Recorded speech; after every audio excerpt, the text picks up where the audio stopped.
All lies will be exposed. That's all. And anyone who takes that the wrong way, know why they take it the wrong way. The truth is the light. I need to have another one of these. Amen, amen. Gee. I kind of. This is way over the edge. Like we it's not even over the edge. We died already. This is beyond the event horizon. Like we about to hit the vortex. Yeah, we about to hit the vortex. Yeah.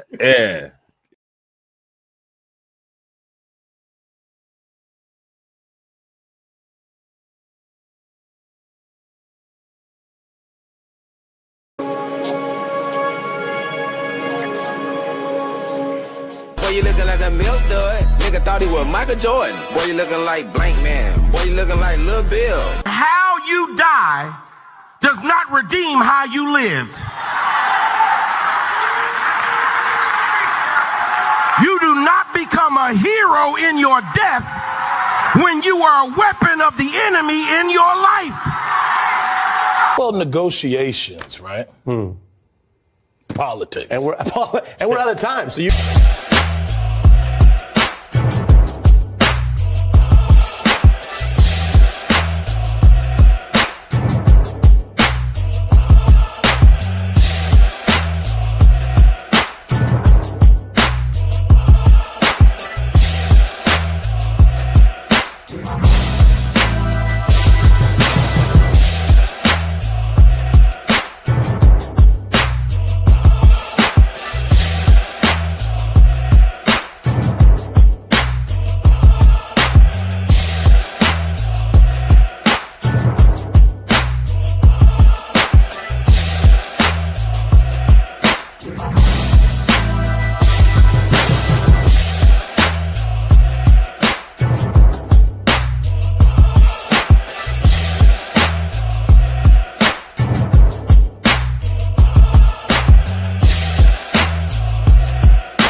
Hey, y'all, Gravity, any day above ground, live it. I hope you're having a fantastic Thursday. You're looking at the thumbnail. I understand this. You're like, it's kind of bright. You're like, why are there like white men and screenshots over? Well, one dresses like a black woman, a sassy black kid from the Midwest, ramen noodles, and a thieving Jamaican. And you're probably saying to yourself, why are we here? Well, we know we're in the full swing of the midterms, and it's going to be bad. The black conservative is getting put out in the dumpster. The tethers, the political tethers, what we're going to call them today, they're getting exposed out here. And it's going to be a political and socio-political realignment coming up in the next few months, and we're here for it, and it's going to be great content.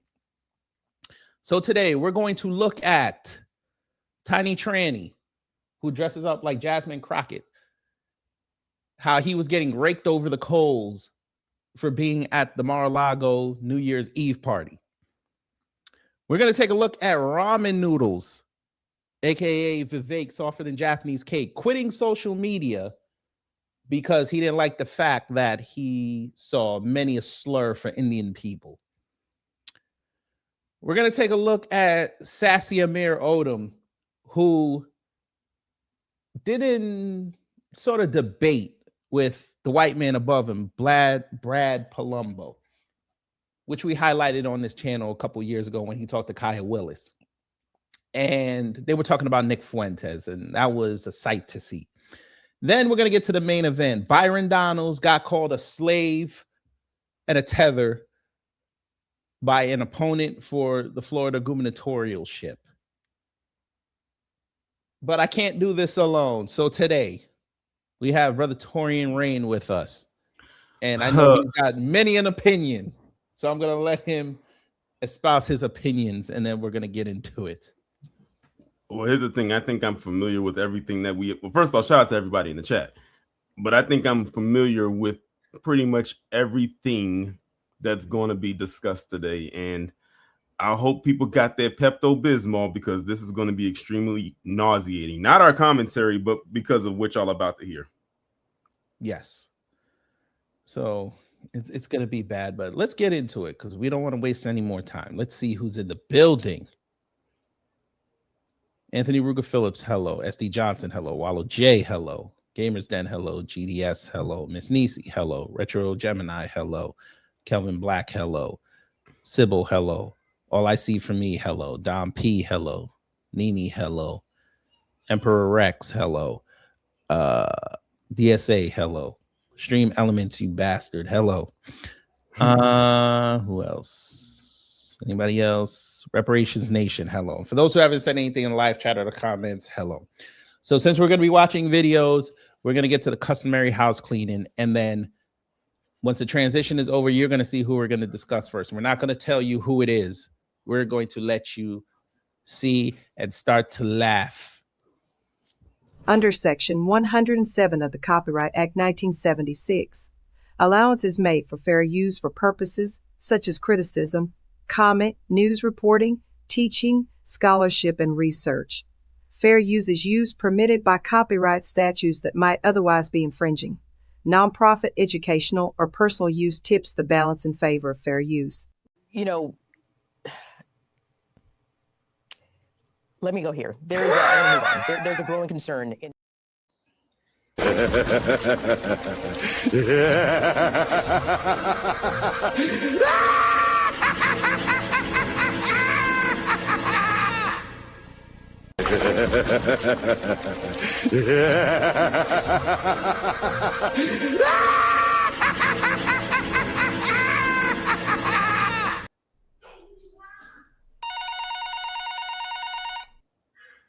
I know they have phones in India. I think you should pick it up. It's not a scam. Vivek, softer than Japanese cake. Hello. It's not as rosy over there like you thought it was, right? Even though we told you this years ago, they're going to turn on you. You thought talking tough about anti-black, anti-woke, anti-DEI was going to save you. You thought writing books was going to save you. You thought running for Ohio governorship was going to save you. You thought going to Doge was going to save you. And you found out every time you thought something was going to save you, they said, no, we're not Superman for you. We're going to let you fall off the building. We're only going to save Lois Lane. That's right, folks. Your man Vivek, softer than Japanese cake, has quit social media in the form of deleting apps off his phone. And I just realized that he wrote this. He wrote this article. Yes, and this is 2 weeks after he wrote the one where he lamented why he went on social media and saw all the negative slurs towards his people, and he couldn't understand why this was going on. But now all of a sudden, social media is a trap for politicians. All of a sudden, that's what he said. A trap. He was engaging in a lot of that stuff early on, so I don't even know why he's complaining. I mean, you aided in it. But now he feels the walls are closing in on him. You know what? What it is? Ever since Ann Coulter said what she said about him, everything went downhill after that. Oh, yeah. He never fully recovered from that. Oh, that's a moment in time we'll probably never get again, but it's a moment in time nonetheless. Oh, no, we will, because when he loses the primary, she's going to be back outside talking stuff. She's like, see, if you were a real American, they would have voted for you. If you'd have just stayed in your lane, they would have voted for you. But you know what, Torian? I think before we read this soliloquy, I think we have to do it. You know, let me go here. There's a growing concern in. Will be fun. You are so bright and articulate, and I guess I can call you articulate since you're not an American Black. Can't say that about them. That's derogatory. And that was a great opening segment. Lots of things to talk about there. Oh, and I agreed with many things you said during, in fact, probably more than most other candidates when you were running for president. But I still would not have voted for you. Tell them why. Because you're an Indian. There you go. Oh, the night of that live, we had a ball. The day of the live, when I talked about it, we had a ball too. Like that was funny. It's funny how he laughed when she said about being articulate. And, you know, I can't call you articulate because, you know, that's an offense to American Blacks. He thought that was so funny. But the minute she said about I can't vote for you because you're an Indian, that smile went away. Oh yeah. So yeah, Vivek, how's that working for you, bruh? You crying in Columbus. And he's also crying because, you know, Ohio State is not playing in the college football playoff. Also, so he's been taking L's all year. And also, don't forget one of the first L's that he took that doesn't get talked about enough that he could have taken. But I guess you could say it's like a semi-L. Remember when he kept playing Lose Yourself? And Eminem said, "Nah, give me that." They said, "Don't continue to play my music, or we're gonna be sending them cease and desist after you." Now, I hope this shows folk, especially his supporters, that remember when he used to have those quote unquote street debates where people would just randomly show up. I hope y'all understand now that I was right when I said that those were manufactured. Oh yeah, but you can look at that and tell it wasn't organic. But let's get to this and have some fun. So he wrote, social media is a trap for politicians. I'm swearing off Instagram and X where it's too easy to get a distorted sense of the public's concerns. You should probably delete your YouTube channel too.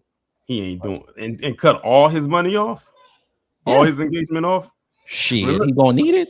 Remember the office. Remember what I told? Remember I told you when I said if he loses, he's gonna start that podcast. You know that was you that said it was. No, didn't you say he was gonna start a podcast, or was that me? No, we both said it. Oh, okay. We said once he loses, he's gonna fire it up again.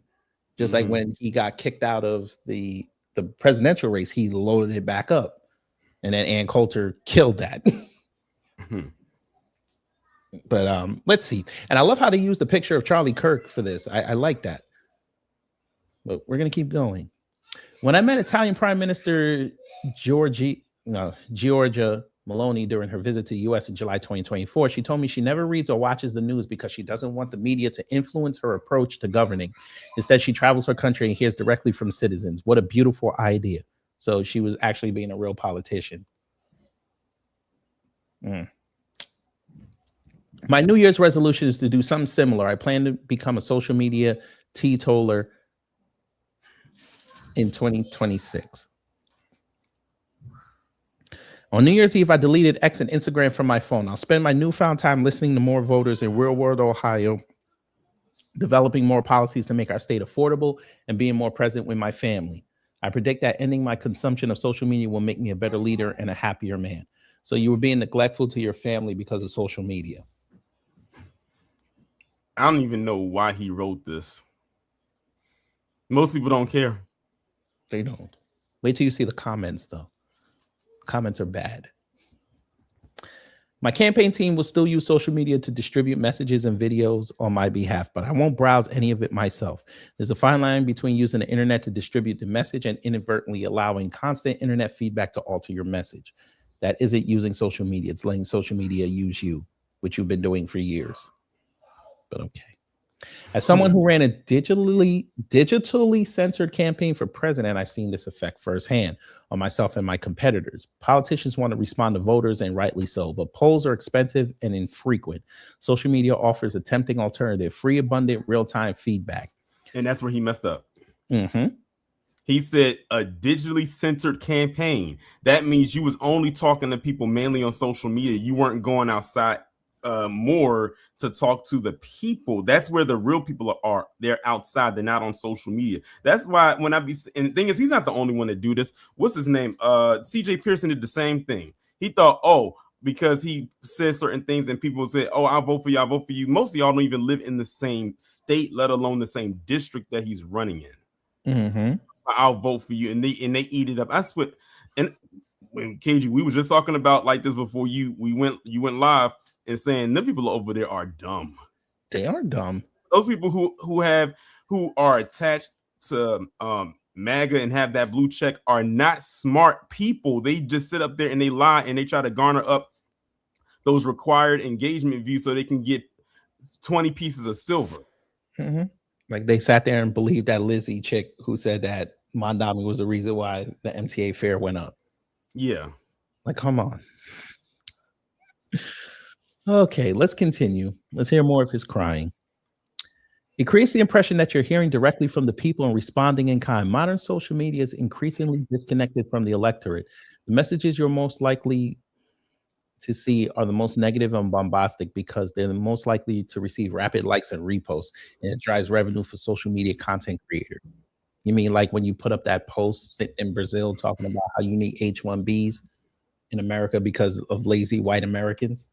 Mm. Like when you sat outside and put up that screenshot saying you gave $10,000 to Daniel Penny? Mm. Oh, you didn't think we remembered that, did you?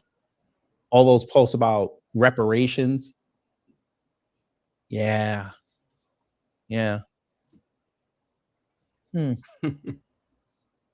It's interesting, right? Interesting. Yeah, what? Yeah, he dug his own hole. Yeah, he's trying to claw his. I guess him putting this out there is him trying to claw his way out of it. He can't do it. Mm-hmm. The damage is already done, and he did most of it to himself. Correct. If you click on one post about a topic, suddenly that viewpoint appears everywhere you look, skewing your view of reality. Yeah, it's called an algorithm. That's harmless if you're a knitting hobbyist who might overestimate how many fellow citizens know the difference between a knit and a purl stitch. On its own, random people saying outrageous things on the internet and even making money from it isn't a major problem. Okay.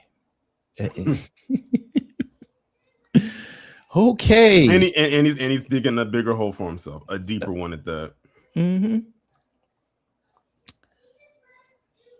But when those in power mistake online commentary for real world consensus, they make decisions based on a distorted picture of what those citizens really want. This is why I don't listen to them folks when they're saying that shit is going down. Yeah, like what Benny Johnson said, that stuff he said about the gas. He really pissed me off with that. I was, Tori, you don't know how much I did not want to curse. Because I'm looking around. But the thing is, I forgot what states he put on there because it was a bunch of red states and like Colorado and Wyoming and places like that. I'm like, okay, a couple gas stations, you see $1.99, think that's something. Exactly. And I like how because I saw the response you made, you said, were these like, you said, I bet these were like independent gas stations. Basically, they were privately owned by, they may be like a, right, they just use the name. Yeah, they just use the name, like maybe like a family-owned gas station where they can do something like that. It wasn't like a Shell or an Amoco or a Chevron or a BP. It wasn't a mainstream gas station that you can find in any state. Well, even with those, they're just leasing the name. They could set whatever price they want.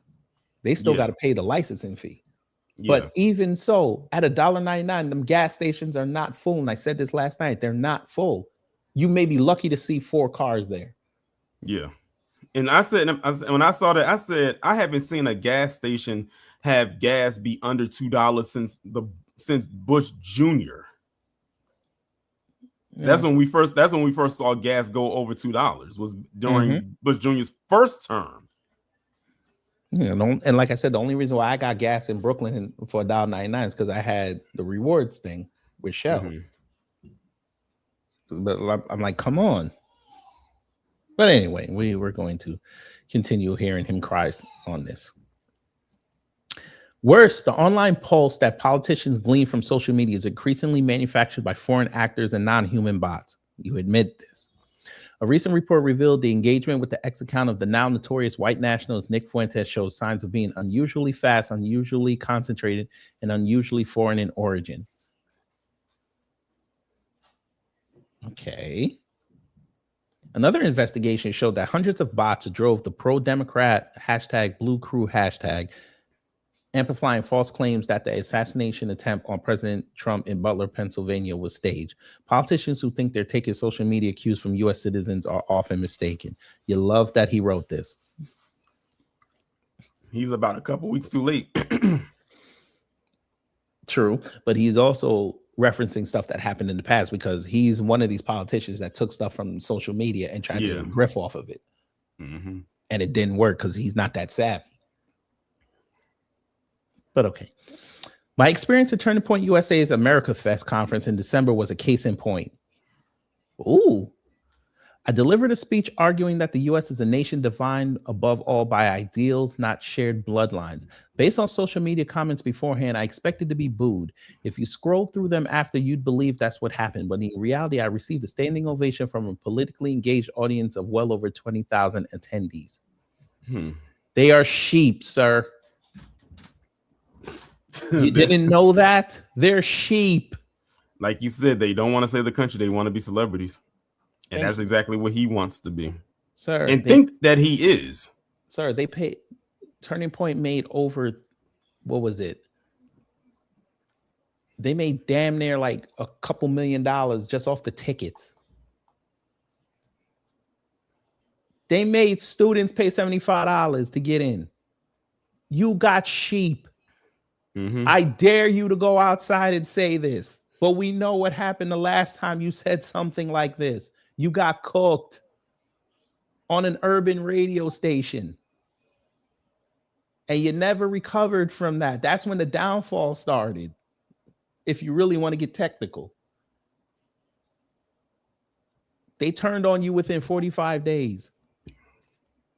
But, you know, you had social media then, you saw it. They'll forget you by the summer. Don't worry. In 2025, I saw a spate of shocking racial slurs and worse on social media. Yet that same year, I visited tens of thousands of voters across all of Ohio's 88 counties, from inner cities to farms, union halls to factories, Republican rallies to one-on-one discussions with protesters. And I didn't hear a single bigoted remark from an Ohio voter the entire year. I doubt that. I know, because, sir, didn't you go and do a town hall in Cincinnati and that pastor was cooking you? Oh, you didn't hear no bigoted response. And he said something. He said you was over there talking about reparations. They say you're not a Black American. Wouldn't you consider that a bigoted remark? Them white boys were cooking you, and they said bigoted stuff in there. Oh yeah, you didn't consider that? Oh, they were plants. That's right. They were plants. They were from out of state. That's right.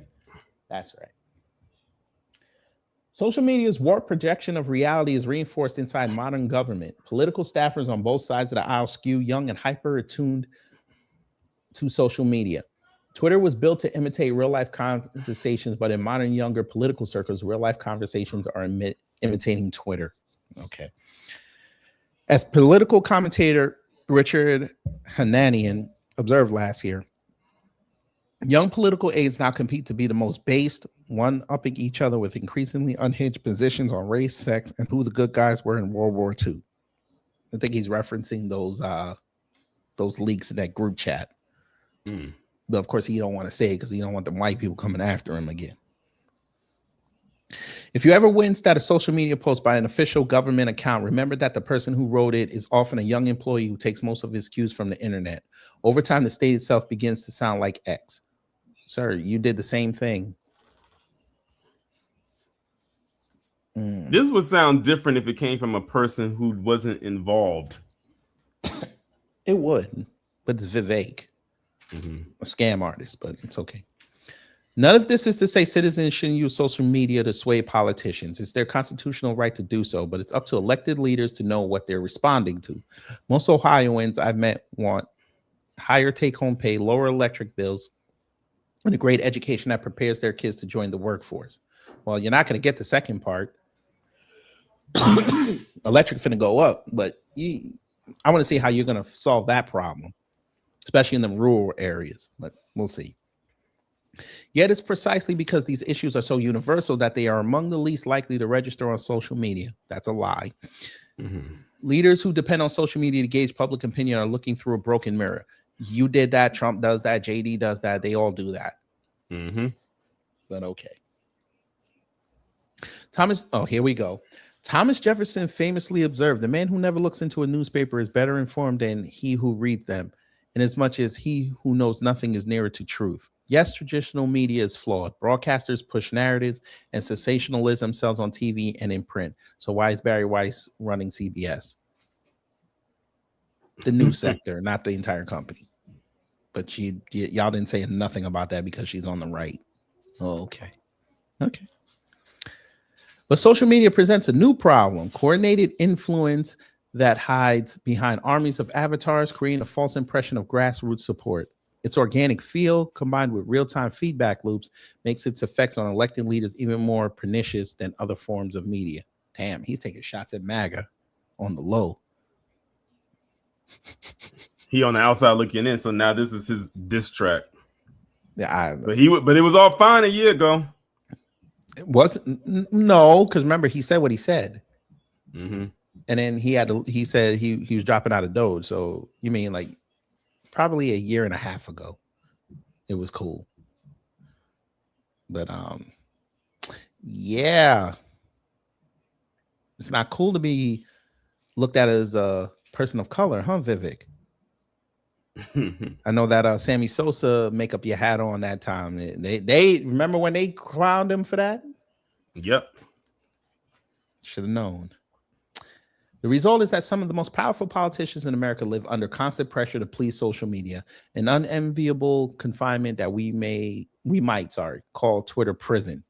Real leaders must break free. It's fashionable these days for leaders to complain about the influence of social media on politics, but do nothing to fix it.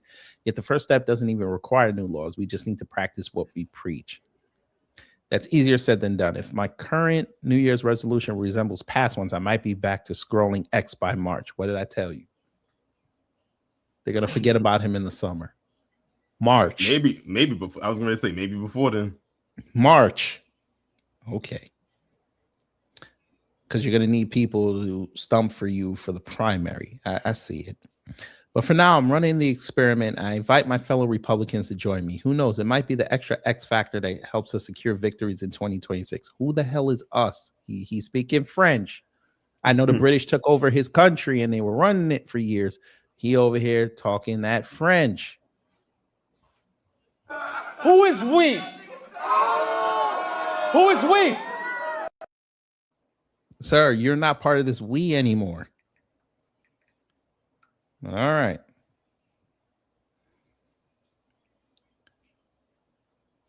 So this person wrote, this just in, social media is full of malcontents, keyboard tough guys, and misanthropes who spread their vile insults and cancer. The less time a person is on social media, the more time they are being human. I'm sorry. Maybe he's quitting Twitter to prevent himself from posting about how he thinks American culture produces a lazy, mediocre people that should be replaced by Indian H-1B. I remember when he said that. Wasn't that? And this is after he got called out. I remember when he said that. Woo!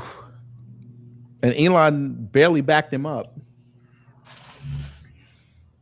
Here we go. There are 3 certainties in life: death, taxes. Vivek will be back on X. How's he doing with that passion for Doge? Oh, yeah, never mind. Damn. The best emoji for social media is a snake swallowing its own tail. Damn. Both things can be true. Social media is toxic and Vivek is a slimy politician. Oddly biased for Vivek to claim your ancestry has no bearing on how American you are. Perhaps he should have asked Giorgia Meloni if the same goes for the Italians. This guy wants to pump Ohio full of H-1B workers to support his Silicon Valley buddies. The motivations are plain as day. Oh, somebody called them out. Oh, they fighting. I don't care. Vivek was getting wrecked on social media every day for his stance supporting H-1Bs and the farmer pump and dump scheme that made him rich. This has absolutely nothing to do with reality distortion. I'm swearing off Instagram and X where it's too easy to get a distorted sense of the public's concerns. Kind of like this comment section. Mr. Ramaswamy is a fake and phony Republican, just like Nikki Haley. You mean Nimrata Ranhawa? Mm-hmm. And where is she? Because I refuse to call that woman by that name. Just like people been giving me compliments saying, Torian, thank you for calling Amrod Foodle or Fuddle by his real name. I said, no problem. I said, I wish more people would call him by his real name. I'll give him credit for at least not using a fake name as Nikki does. He argues that American identity is rooted in shared ideals, a creed rather than an ethnicity or heritage. What he's really saying is that people who arrived from India yesterday and the millions still arriving are just as American as those whose parents, grandparents, and great-great-parents fought and died defending this country. By the way, when exactly did he become a Republican? His main goal is the White House. He became a Republican in 2020. Remember when he said that he hadn't voted up until the pandemic? No, until the pandemic. Yeah, was his first when time he first voting? Yep. 6 years ago. Mm-hmm. and he was a voting age since 2003. Mm-hmm. So he didn't vote to get Bush out of office. He didn't vote to keep Obama in and get him in and keep him in. He didn't vote for Trump the first time, but all of a sudden now he a Republican in 2020. Exactly. When you was sitting there as a liberal at Harvard and Yale. Okay. Mm-hmm. Okay. Trying to sound based in front of Al Sharpton on MSNBC. All right, dude. People don't fight to prove they're right. They fight to prove they matter. Social media is rife with frustrated souls trying to prove them to themselves that they matter. Okay, I think we get the point. White people don't like me no more, so I'm going to show them. I'm gonna do the childish thing. I'm gonna take my ball and go home. I think he pulled the stand move from the Eminem video. I think this was his way to lose himself without getting sued. But there's either way, if this is the last. Well, I'm wishful thinking. I doubt this will be the last time we hear from him. But if we don't hear from him often, I'm fine with that. Watch he show back up on social media with facial hair. Oh God. Yeah, I know. But there's that. So we got him up out the way. And that was a slog to get through, but we understand. So now we're gonna go there. I know. You didn't want to go there, but we got to go there because this person he don't realize that he's about to be off the block in 2026 because once certain moves happen, he ain't gonna be able to really. His lack of knowledge is gonna get exposed. We'll just say that. We'll just say that. Mm-hmm. And it's unfortunate because, like Torian and myself, we're gonna miss out on great content, but you know, all good things, as they say, must come to an end. You know, let me go here. There's a growing concern in. That's right, ladies and gentlemen. We got to talk about Tiny Tranny, aka Terrence K. Williams. And the reason why we call him that, for those who don't know, is he likes to, you know what? We're not going to call him that no more. We're going to call him Tiny Drag Queen. That's what we're going to call him.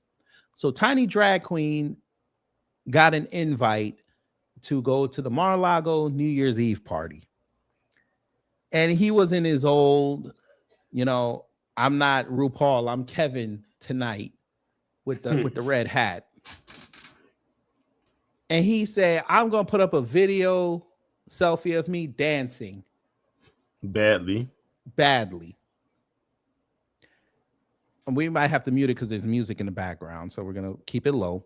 But we just want you to watch this video, and then we're gonna watch the reactions of people when they saw it.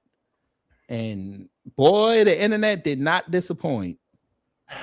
Get to work!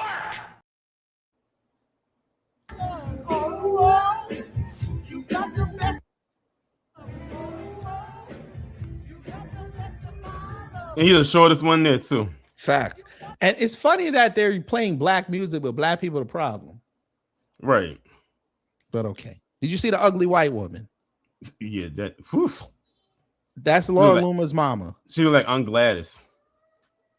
Jesus. That's Madam.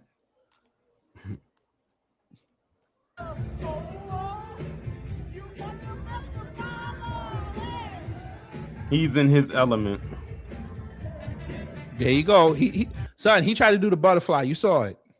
Yeah. He might low-key be a Jamaican. All right. So there's that. So here's the caption he wrote. Having the time of my life at Trump's Mar-a-Lago New Year's Eve party. These white folks know how to have fun and I'm safe, but Oprah and Michelle Obama say they were dangerous. I guess he hasn't been outside.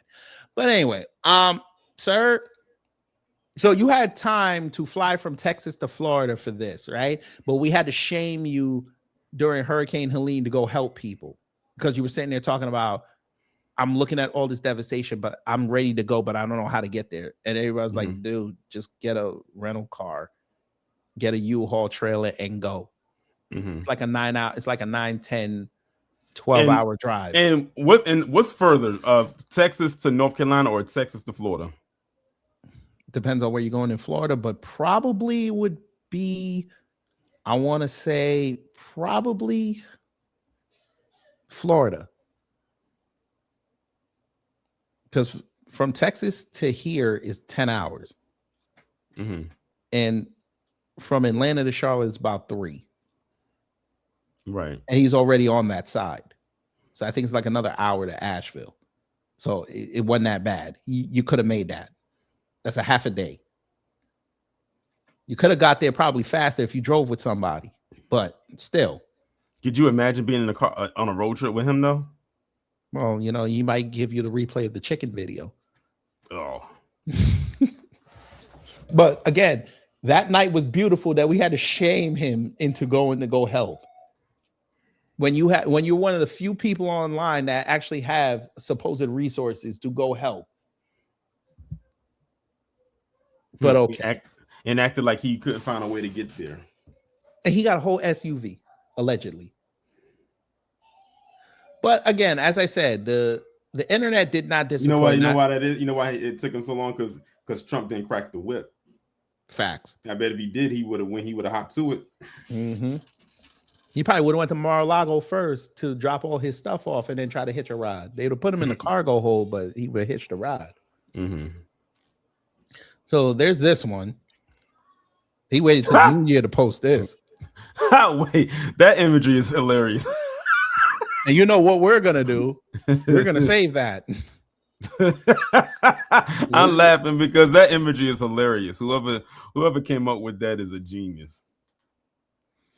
Please, white conservatives, love me, fall for my grift. Let me tap dance for you. I loves Master Trump. I hate black folks. I want to be white. Why can't I hear this in his voice? That's the scarier part. Because he's been around since 2016.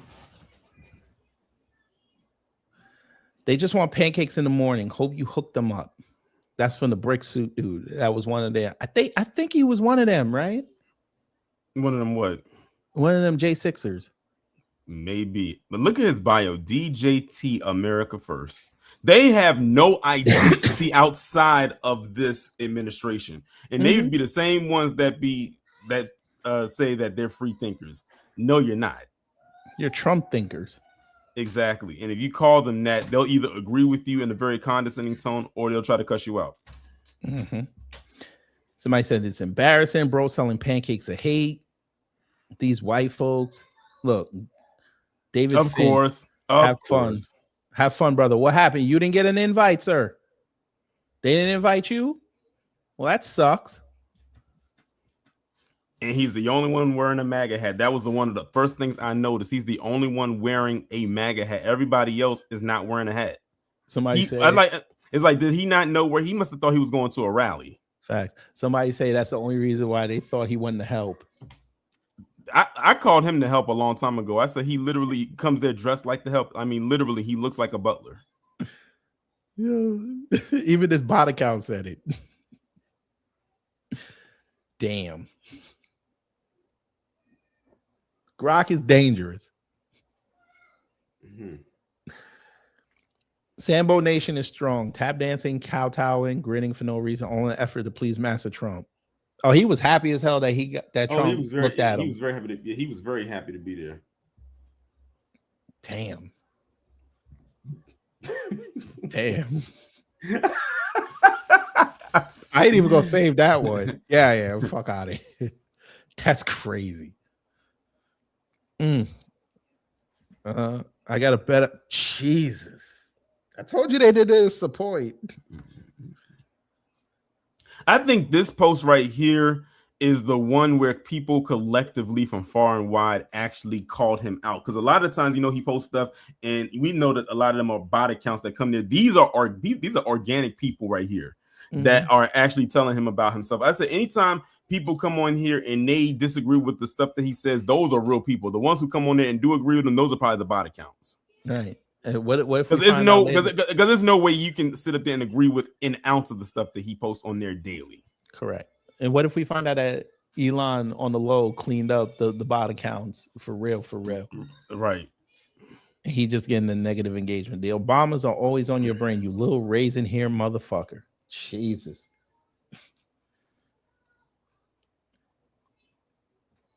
God, I genuinely don't remember making you all this stupid. Terrence is a great patriot. And see, like I said, that's a bot account. Yep. It's a parody account. Even though Trump doesn't drink, y'all having any New Year's drinks? Him? No, if you give him a drink, allegedly he'd try to hit on you if you were a man. Why are you the only one there wearing Nazi memorabilia? You're the only N-word in there wearing a MAGA hat with a suit on. You can't sing or dance. Facts.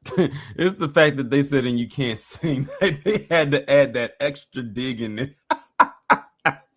White folks have been good to niggers. They give us February, Black History Month. You're not funny, but I get what he's trying to do. But we could leave. But Torian, what's the other part of these posts that always have good content? The reposts. That's correct. The post engagements. And again, they didn't disappoint. You after they discard you after you're no longer needed for the propaganda. Plot twist. Only the MAGA blacks got to wear that hat to be recognized. Otherwise, they lynched your stupid black self for being their boy. You got to wear the hat so they know he wanted them. That's crazy. That kind of do look like him a little bit, though. A little taller. For all that pancake money he's supposedly making, I'm surprised he didn't do the lengthening surgery. He couldn't afford it. I mean, 5'8". I mean, he could at least get to 5'8". Motherfucker 5'4". And we're not bullshitting you. We looked up this man's height. He's 5'4". Wow. That's Arnold Drummond. Ain't no way he ain't watched this ish back and feel shame. No. He felt no shame. How he gonna feel shame? He dressed up like a female. I want to be the Amazon driver the day he buys female clothes, and he had to give it to her. They had to give him the box. If anything, in 2026, I want Terrence K. Williams to stop calling himself a comedian. Stop telling that lie. Have we ever found one joke he said that was funny? No. He is the joke. Now, this is the one I put in the thumbnail. Definition of a BITCH. You see the engagement that one got? Crazy. And they were going in on him in there. And rightfully so. How in the F are you black and have less rhythm and soul than all the white people in that room? That sounds like something Bernie Mac would say. That's crazy. There's that legendary meme. You're a coon. Damn, why y'all got fake Michelle Obama calling him a coon? Notice how he's the only one with a MAGA hat on, performing really hard to let them white folks know he's one of the good ones. And they ain't even paying attention to him. That's the crazy part. Son, who made this? How y'all got a coon two-stepping? That's crazy. Mind you, they weren't paying this coon ass any attention until he started getting loud like the cloud he is. That is a good point. Couldn't even fathom being this much of an effing loser. Heel turn incoming. You wish. It's all fun and games until Miss Ann said you touched her. And you in Florida. You in deep Florida. Boy. You man, you lucky you near West Palm, boy. But let's see what this one say. Now, this chick from Detroit, so you already know it's about to be bad in here. So this is the post where I put it up where he said we shamed him that night. So I said this little cross-dresser has the funds to run the floor today. It's like a minstrel, but you had to get shamed into using his money to the Hurricane Helene victims after asking how to help. Partying and laughing at the clown, but he brainwashed thinking he's in. Wait till he has some allegations that he gonna be begging black people forgiveness like Candace. Oh, he'll be begging from the outside. Mm-hmm. He can't dance anyway. He fit right in with them. Who is this? Damn, they brought back the J one. Damn. A B who likes to dress like one. Watch out now. With the dome that big, he may have psychic powers. Professor Code. We're going Professor C. Jesus. 48 hours later, New Year's resolution has been broken multiple times. To be fair, I said he's the definition of a. Oh yeah, because she had said, I forgot. I think I saw a post where she said that she was gonna try not to, like, I don't know if she said I was gonna try not to cuss or say that word. It was one of the two. I think it was she didn't want to say that word anymore. Mm-hmm. He's the only black dude in sight and thinks he's safe. They're setting him up. Black men love to be the only one in the room full of white people. It's sad. Oh, there's your favorite. Lord. There's your favorite. Oh Lord, not Annette. Because Annette, she sees certain things she's like a gnat, like an annoying gnat that just. So we're gonna call her a gnat now. A gnat. A gnat Albright. Oh Lord. So she say, "You guys are pathetic." All right, dude. Definition of a man face hole with tacky clothes on and tacky furniture. I don't get it. Niggas are so hateful and bitter.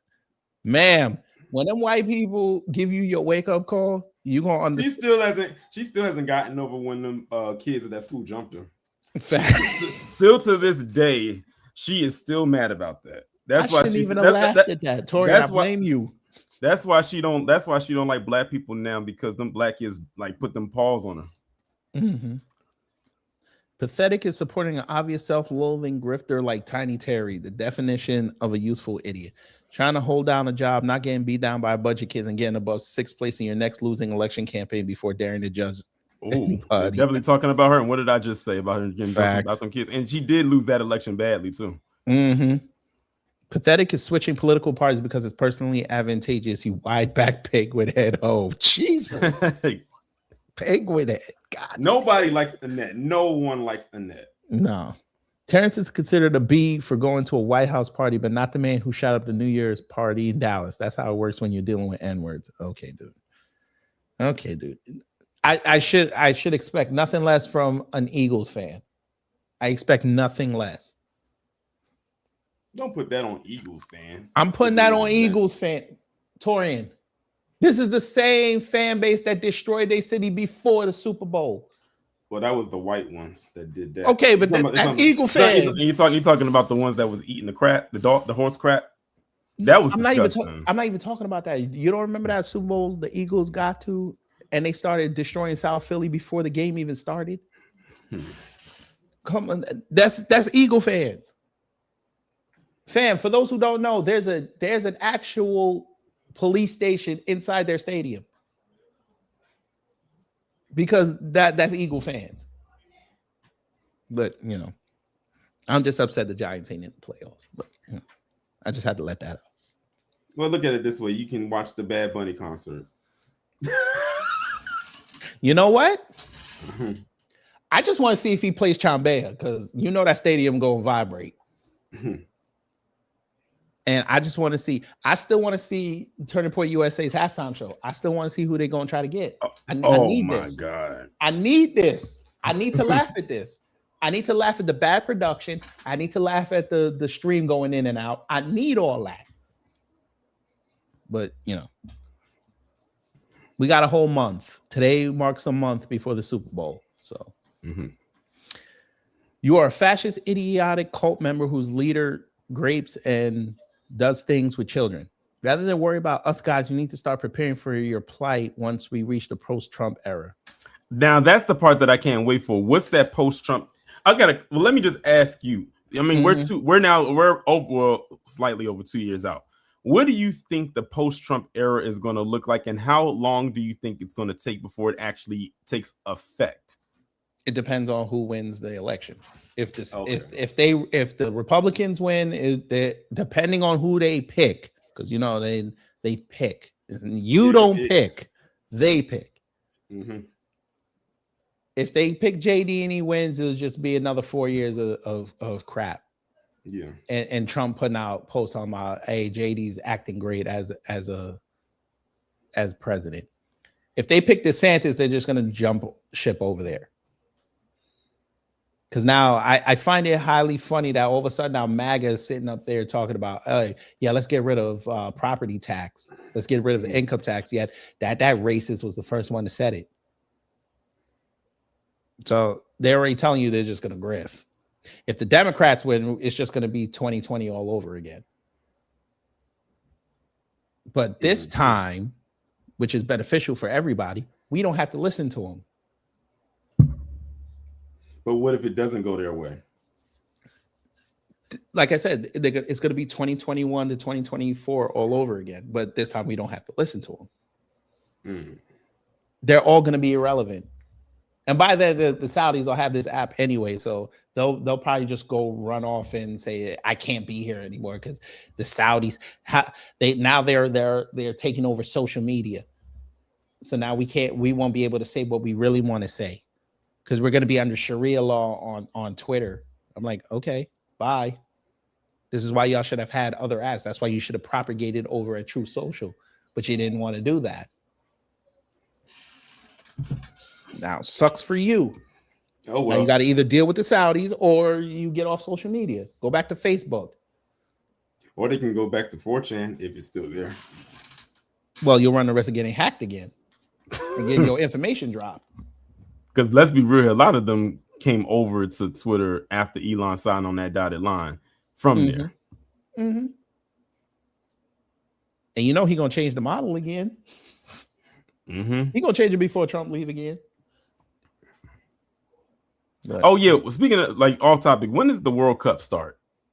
Next summer. Well, this summer. I thought it was this summer. Yeah, I I'm think say it's this July. summer. I think it's July. Okay. I want to say. Let me see.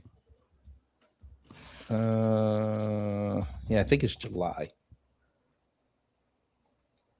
Because I know they're already gearing up down here for it. I started seeing some of them putting out renderings of the banners they're gonna put up. Okay, so it's June. Okay, so it starts mid-June. Down here at least. So it's probably through June and July. So oh God, we're gonna have Spain here. Oh Lord. Jesus. Spain, Haiti, Morocco. Damn. Oh, Juneteenth weekend. Y'all thought I was playing. You see what I'm talking about? What the World Cup got to do with Juneteenth? And it's going to be in Atlanta. That's going to be down there where you at.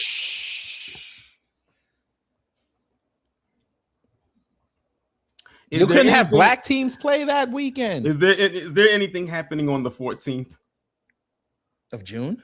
Yeah. Here? As far as the World Cup goes, or that's when it officially starts on the 15th? No. Well, remember, they're traveling all through, so this might be just their stop. Let me see. Okay, so that's the qualifiers. Okay, so they're really starting in February, January. I see January. Well, these are all qualifiers. Oh, okay. Okay, you know what? We'll just do this. When does the World Cup start? Starts on June 11th. We'll run through July 19th. Okay. Okay. So it's really starting in Atlanta? Damn. Down there where you at? Fuck. It's going to be crazy around here. There's gonna be a lot of traffic. Yeah, a lot of traffic, a lot of tourists running around. They should Midtown and downtown gonna be crazy. They should give y'all time off, paid time off for the time that is the duration that it's out there. Shit. I doubt it, but I mean, you know what. The restaurant, the hospitality industry will be happy for all that traffic, especially them hotels in Midtown. Because that's like 2 train stops away from the stadium. So yeah. So it starts June 11th with Mexico and South Africa, but that's in Mexico City.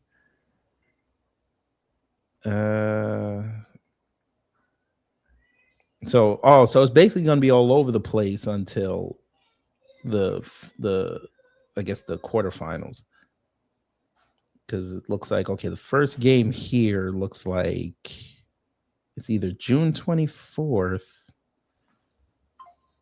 or let's see, June 18th. We got one game. June 24th, June 15th, June 21st, June 27th, July 1st. Okay, so that's gonna be we're gonna get a quarterfinal match. Motherfuckers. They're gonna be here for a month. Have fun with that. Hey, y'all got a little piece of it too? Where? Ain't they playing in DC? No. You sure? Very sure. You lucky bastards. They would never have something like that. It was because DC is too small, it's too congested. And if they did, they would have it at the soccer stadium.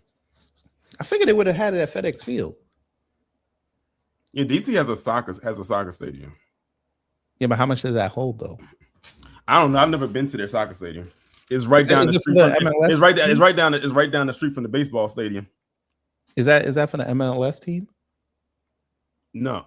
Oh, well, whatever the official DC soccer team is, I don't know. What those aren't really that big. That's like 15,000, right? Then maybe it could be. Yeah, no, you know they want the football stadium. But then then they would have to be in Maryland. Then. Yeah, I don't see it. Ha! You lucky motherfucker, you. You lucky motherfucker. It's okay though. I mean, Atlanta will brag how much money they brought in because of that. So, it is what it is. All right, that was a quick little detour. All right, let's get to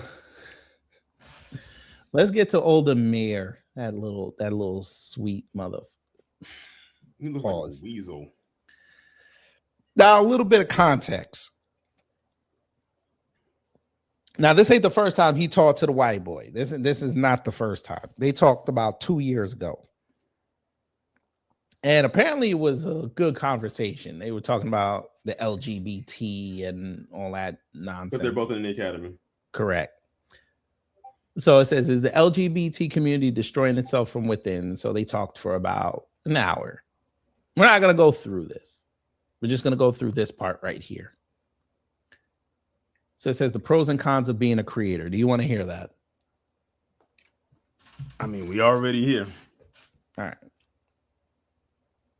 So let's see what he says here, just so we can have full context before we go see this supposed debate that they had. And what we'll do is, to make sure to speed this up, we're going to do playback speed. We're going to do my customary 1.3 because I don't want to hear this man with his lisp talking for too long. I'm going to start getting annoyed. So let's begin. Let me go here. There's a growing concern in. Get to work. Totally as well. Totally. First off, he should have put on his glasses. He looked cockeyed right now. Pause. When talks about the downsides, everyone acts like it's all just pretty and loving and you do your own schedule and it's this and that. And it's your own business. It's hard.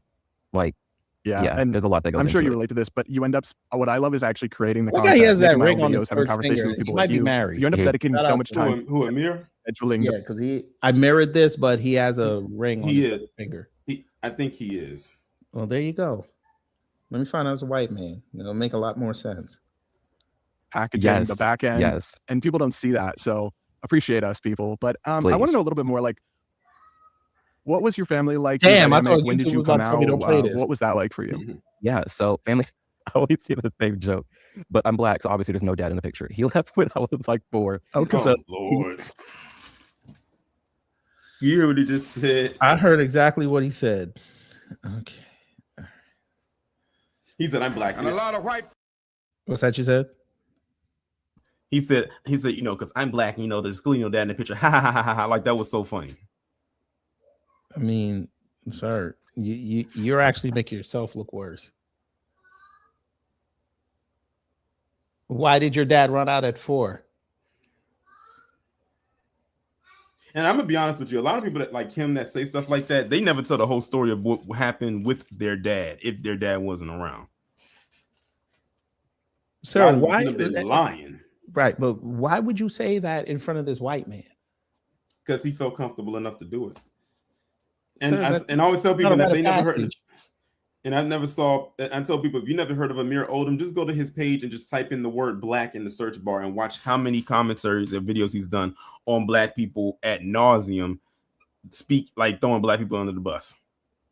Right. And he does it with no hesitation. Even the gang members in these communities that y'all like to always land base, at least they'll tell the youth, hey, listen, you lucky that you got your pops in your house and he cares.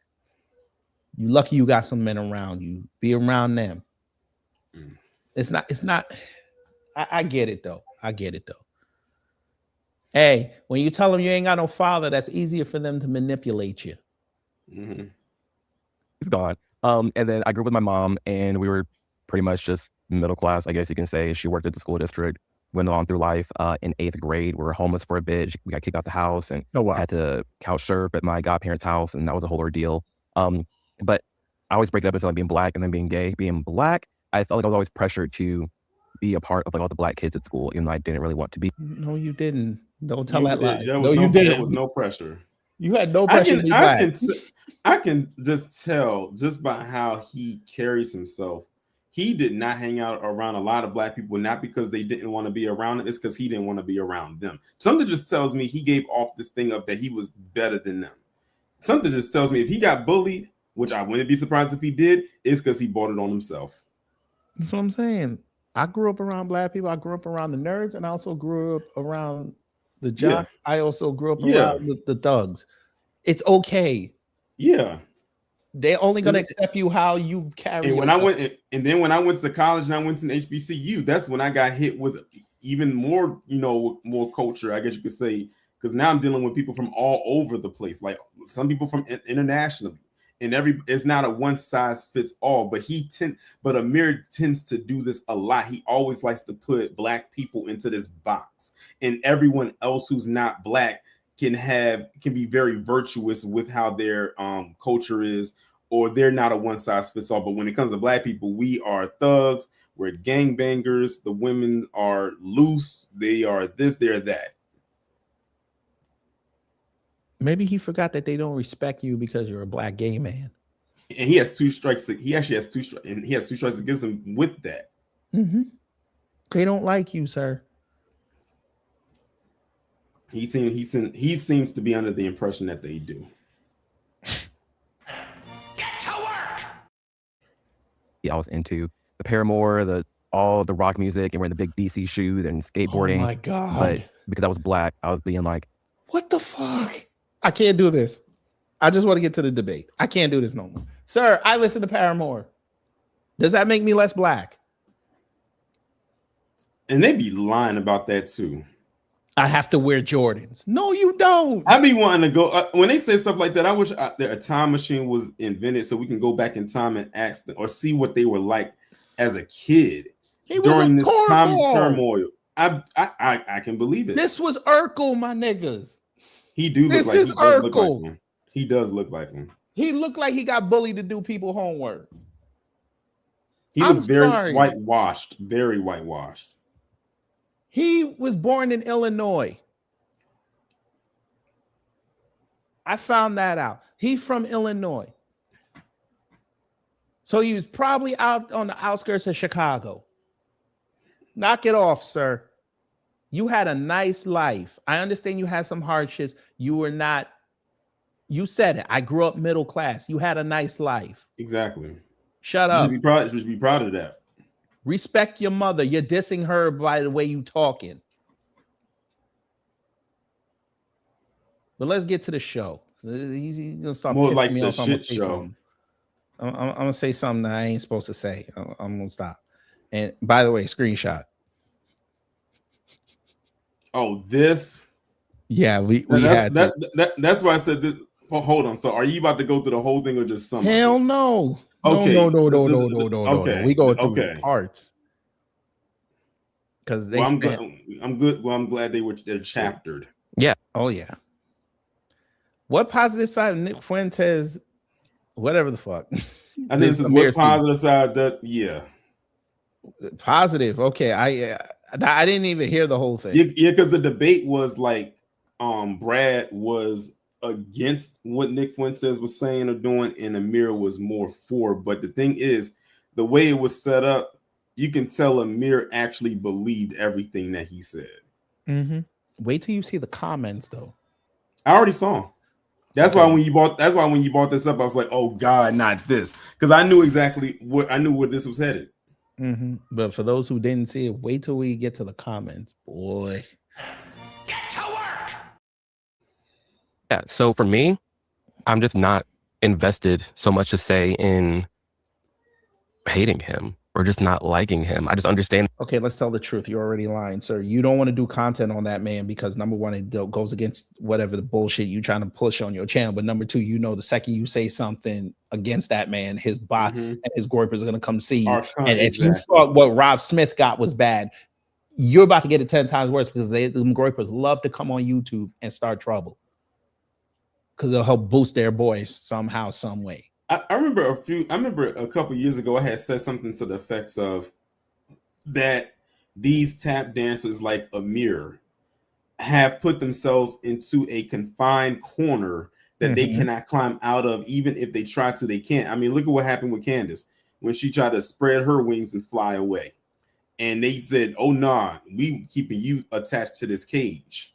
We're not letting you go too far." Now she eventually kind of did get away, but she still has remnants there of her old self. That's not going away. Oh yeah, she ain't flying right. Them arrows that hit her wing, she ain't flying right. Tatum too. They always circle back. You know how they say you don't leave Hollywood unscathed? You don't leave the conservative party unscathed. You don't leave the conservative side unscathed. That's why they got to hope the midterms go their way, but I don't think that's going to happen. Oh no, listen. No, I told you the Democrats didn't change their messaging. They're using conservative messaging on the folk. I'm telling you, balance is going to kill the conservatives and MAGA, but you know, they got it.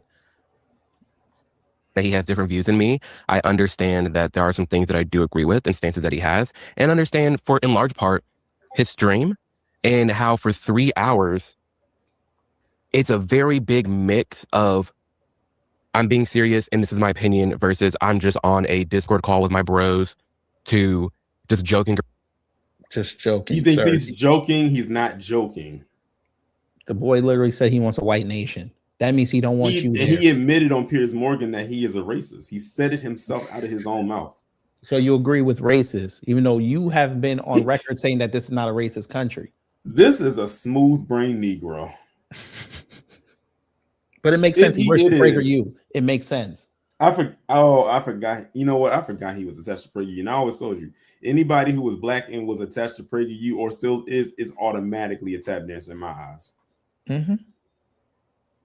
Around there's very many differences of Nick throughout that one stream, in large part because he was so heavily canceled and heavily just censored throughout all these years. He was on these very, very niche platforms where he didn't have to like censor himself or buckle up. Like he didn't have to be anything he's not. Like he was just cutting up all the time with his followers, and that's what he still does to this day.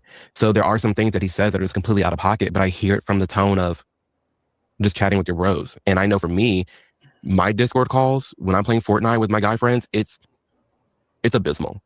It's actually bad. And there are some videos that I've seen of Nick Fuentes where I'm like, this just sounds like a phone call with my friends. So let's say that again. No, I was saying he compared it to him playing Fortnite. I said, this is not you playing Fortnite though. He's not using good arguments. But these are given arguments. He's literally regurgitating stuff he got from a think tank. But again, these are the same people they love to say are independent and free thinkers. They're not independent or free thinkers at all. Look, he's reading the script. he got to look down at his notes. Why do you feel a necessity to insult people? Again. Is that where's the script? Where's the script? Read the script. Is this a big defensive thing that you've got? Read the script. Why don't you read your own script? And Brad looks pissed off. Yeah, like I saw a couple of things from this, and I could tell just from Brad's facial expressions, he was legit shocked with some of the stuff that Amir was saying. Mm-hmm. I understand. Because he was probably thinking, I understand that. I expect this to come out of the mouth to say another white guy, but for this to come out of a black man who also is in the academy, like he probably had a huge, I'm not gonna say culture shock, a culture shock. Out there that don't like the takes that he has, but I can say that for anybody. So he's just not been that big of a concern to me, especially when the things that he's right about kind of outweighs or outshines, I guess, some of the things that people just don't like. What do you think he's right about? I think he's right about his view on immigration. And he does not condemn. Negro, did he not tell you he was tired of all the Uncle Toms? He said that about Whitlock back, was it last year, like around May? He said that. He said, because I'm tired. What did he say? I'm tired of people like Jason Whitlock. Yeah, he said, I'm tired of all the Uncle Toms. All these black guys, they can get up here and say these things, and I, as a white guy, you know how he gets, and can't say these things. Amir, did you miss that memo? He's talking about people like yourself. He may not have called you out by name. See, that's the thing. A lot of them think that they're individuals in this thing. No, they see you in the collective scheme of things.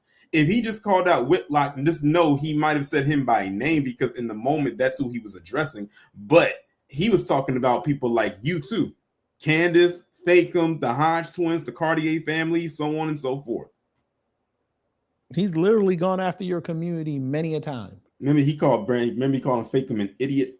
Mm-hmm. He said Brandon Tatum is an idiot. He is, though. He is. I will give him that. He is.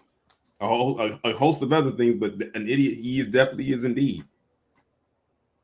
And how it's single-handedly destroying this country, like full stop. I would much rather it being paused, honestly. I think his takes on immigration are really good. I think his takes and assessment on race relations in the United States and how different races get along and who's doing what, I think it's all fair. When he talks about the black community, I hear him and I'm like, this sounds like me and my cousins talking. Like, this nigga throwing his whole family under the bus now. Right. His family probably looking at him like, huh? When did we have this conversation? He's like, when did we have this conversation? And even when we did, why are you telling somebody else that ain't us that we having these conversations? No discernment at all. None.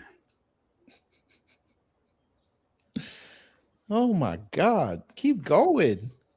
Are some really harsh things and harsh conversations that need to be had with the black community and black people, and they don't like it when Nick says it. But literally some of the things that he said. You could go outside and say it. Go outside and say it. He wants us to sit up here and believe that black people talk about other black people in the vein and that Nick talks about us. No, we don't. Who does? That's why I said he is the black friend. He is the token black friend in the circle. He's got to be. Remember when I showed that he went on that dumbass tour, and nobody cared because nobody bought tickets for it? Yeah. I think he's trying to. And then he put up some group post trying to say he's YouTube's leading political commentator. Nigga, who? Him? Okay. That's where y'all getting your political takes from. I see. All right. Because even the black community talks about or makes fun of. So when it comes to, go ahead. What? Oh, well, I was just going to say that I don't agree with his position on immigration, but I understand that, like, your point of view. There is a legitimate point of view that is anti-immigration, like even legal immigration wants a pause, wants a moratorium, and we could have a legitimate policy debate about that. I'm on the side of secure border, but supporting legal immigrants coming to the country in increased amounts, though not like crazy amounts. But we could have that debate, but I actually think that Nick Fuentes is a terrible representative for that debate because he doesn't just criticize immigration, he's like pretty openly racist against immigrants. And it seems to me that he's everything people unfairly softballing it. His parents are immigrants. You're softballing it. And he's the product of an interracial marriage. Exactly. So he shouldn't be talking. But y'all let him talk. accused conservatives of being. They were like, you're not anti-immigration, you're just racist. And he's like, yeah, we are racist and we want to stop the immigrants. So don't you think that it actually, even if you agree with his positions on those issues, I see him as somebody who taints those positions with his open racism and animus? I don't necessarily think so, just because we throw out these terms nonstop of being called racist and homophobic and xenophobic to the point where you keep calling me racist. I'm sure I'm just racist at this point. I don't even care. And when you break it down and you are, I'm not going to say real, but when you break it down and you just look at it from a different perspective, I just talked about this with the Somali video. On one end, I do feel bad like grouping Somalis all in one and saying like, what the hell's going on with these Somalis? But on the other, when you move as a group, you open yourself up to be judged as a group and judged as a race. For example, black people, when black people want to group together, black-owned businesses, Black Lives Matter, black. Okay, well, the whole black community is going to catch these strays. They're going to get all the attention. Same with the gay community. What the fuck are you talking about? Oh, God. He's trying to do the monolith thing. Oh, no. So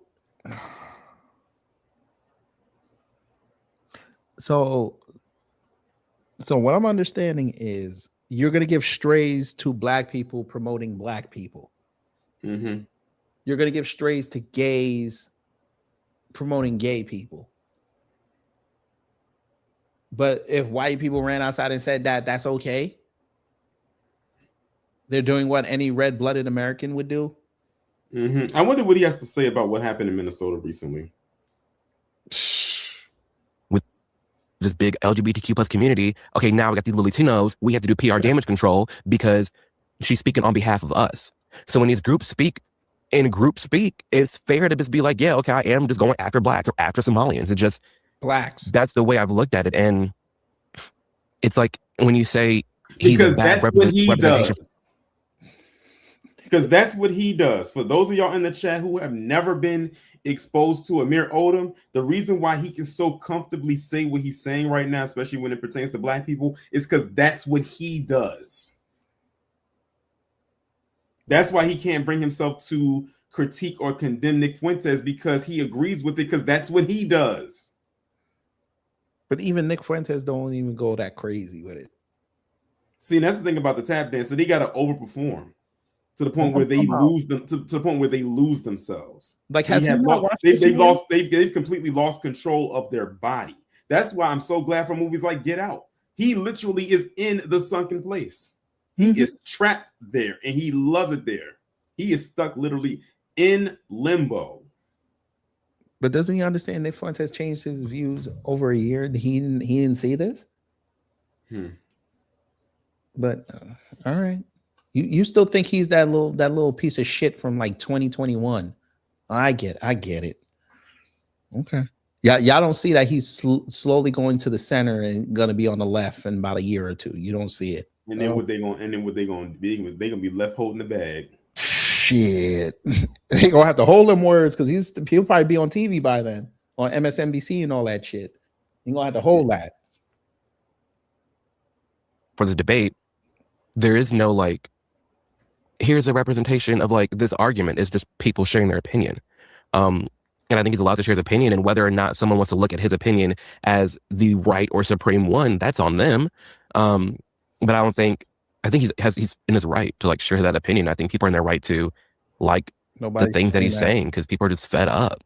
And well, I think there's two questions here. One is like, does he have the right as a matter of free speech to say the things that he's saying? And I think I agree with you totally that he does. It is free speech, but I also view it as like the same way that the the Nazis had a right to march through Skokie, Illinois, right? And that was a big ACLU case decades ago. Or Lily Tino has a free speech right to say insane things about women and all the crazy takes to defend sterilizing kids. It's like, just because someone has a right to say something doesn't mean it's not evil and shouldn't be condemned. And I put a lot of what he says in the category of, sure, it's his free speech, but it's also evil. And I actually think that free speech requires us to draw discernments on what speech is good and bad, not what speech is legal and illegal. It all should be legal if it's just free speech, but otherwise you kind of just have anarchy in the marketplace of ideas. But do you feel like even you yourself sometimes have, maybe it's just me, I don't know.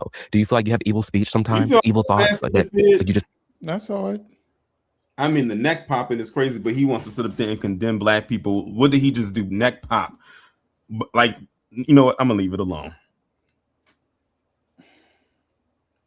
What about Nick loving Hitler? Here we go.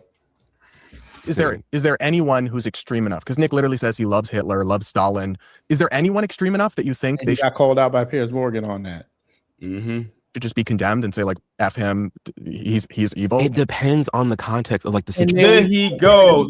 What context? We all heard the context. We all heard what he said.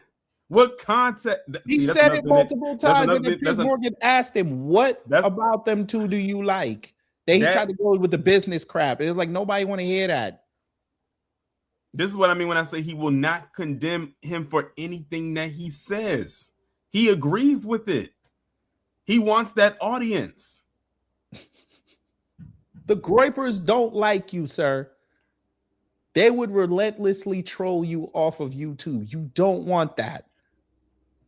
Nick Fuentes is not going to sit down and have a conversation with you unless he knows he's going to sit there within the first 10 minutes to screw with you.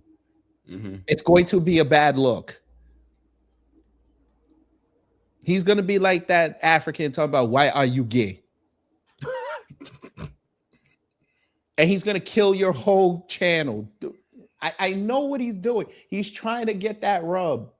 But let me help you, sir. Nick Fuentes has been going down in popularity ever since he went on Piers Morgan. Haven't y'all noticed that nobody's talking about him like they used to? And then I tell y'all, if he goes on there and looks bad, Fox News ain't gonna call him. Has Fox News had him on there since? Nope. Has anybody else said, let me go do a stream with Nick Fuentes? Nope. Okay. That tells you everything you need to know. Piers Morgan got him out of his skin and showed everybody who he really was, and people don't want to deal with him now. They're not even reposting his stuff on X like they used to. Now you can say with the bots, but again, he went on there on his own volition to talk to that man for 2 hours, and it did not go well. And plus he fell out with Andrew Fuddle. Yeah. So he lost an avenue there. A lost cause. There you go. He's back to being an incel. Back to square one. Because even in the instance of like, oh, I love Stalin, I love Hitler. Okay, well, why? Is there an acceptable reason? Is there an acceptable reason to love Stalin or Hitler? For examples, like when people say, oh, I love Hitler, they could have loved him for his charisma. They could have loved him for his leadership and how he was able to lead these groups, because it takes so much context. You guys, it takes so much. When someone says he was there, millions. Hold on. Hold on. Sure. Operation Paperclip. United States took in 1,600 of the best Nazis and brought them in to work for us and to be a part of our government and be a part of NASA, Disney, so many different programs, right? We know that to be a thing. We agree on that, right? I don't know anything about it, but I'll take your word for it. Operation Paperclip. To a certain extent, you can craft like, oh, hey, one thing America did like was Hitler's team that he built. So the argument that he's making for the stash. You mean the same dude? The same team you just gave a pass to was the same team who he even said he got his racism from learning from America. You're praising that? That's why I asked. I said, he talks like he was there. I'm starting to think. I said, Amir, did you come back reincarnated as a black man and you was a part of the regime? God. Sir. He said that man had charisma. This man is sitting here lauding that Hitler should be put in a proper context while he worked for a company that's ran by a Jewish man. This is hilarious.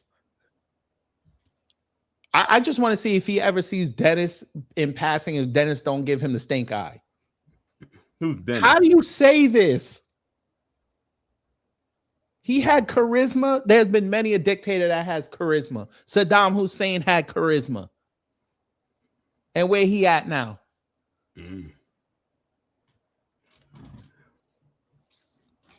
This is Margaret Thatcher had charisma. They don't really like her too tough.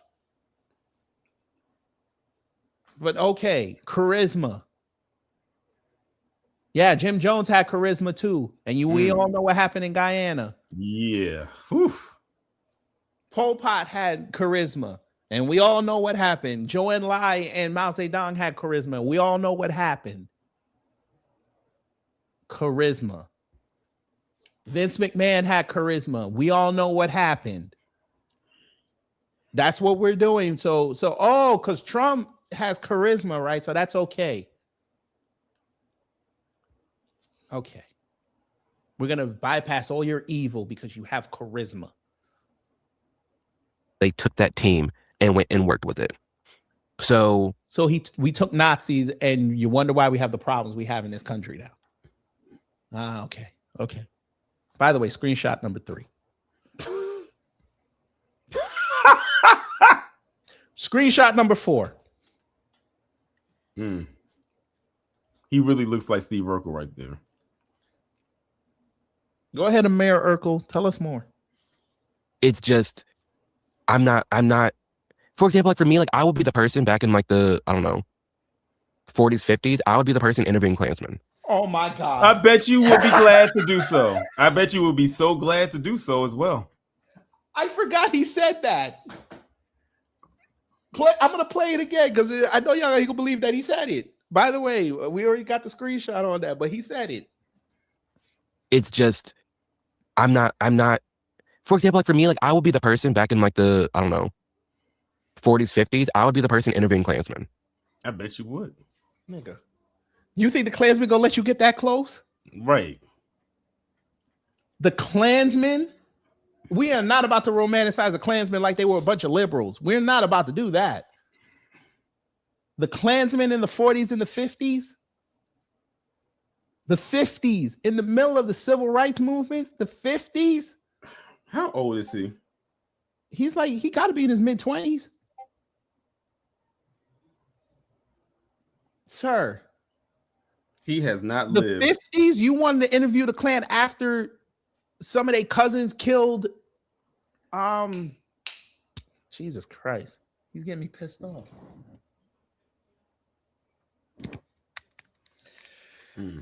Okay. Oh, they were lynching black people all in the South. They were lynching black people in the North. They were lynching black people on the West Coast. You want to...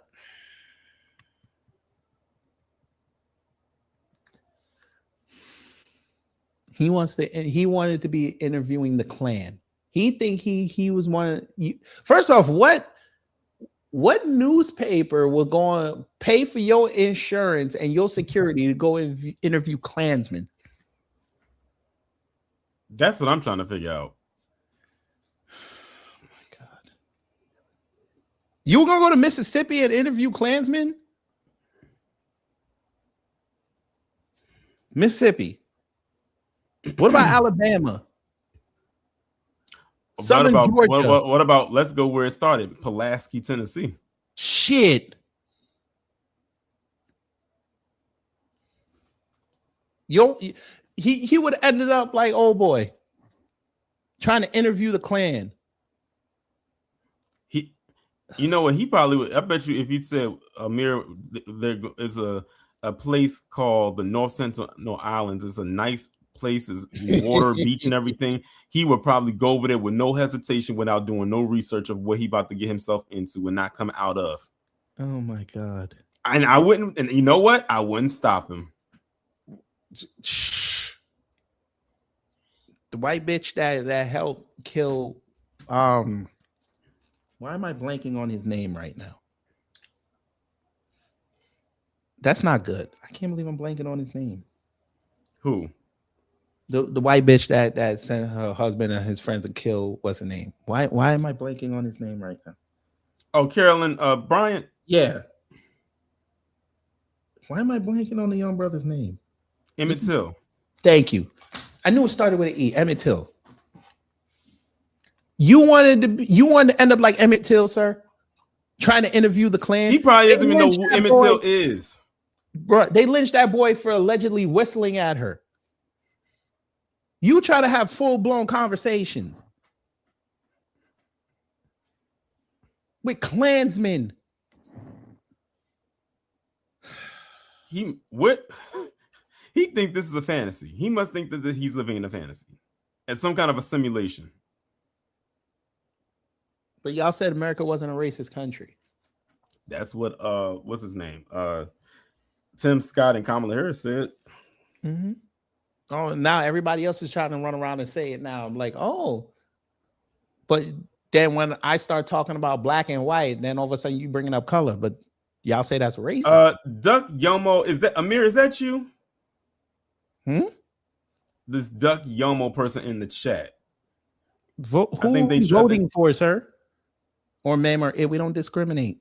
I said, Amir, is that you? Is that your burner account? Probably is. We don't vote. Ironic. The reason I said it is because they weren't here at all for the other conversations we had. But the minute we talked about Amir, this is when this account showed up. So I said, Amir, is that you?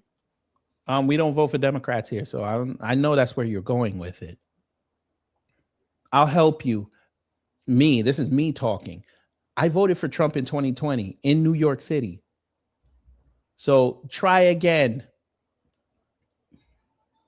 I voted the couch last time. Didn't help the Democrats, now did it. I voted for the Republican for my representative. That didn't help the Democrats, now did it.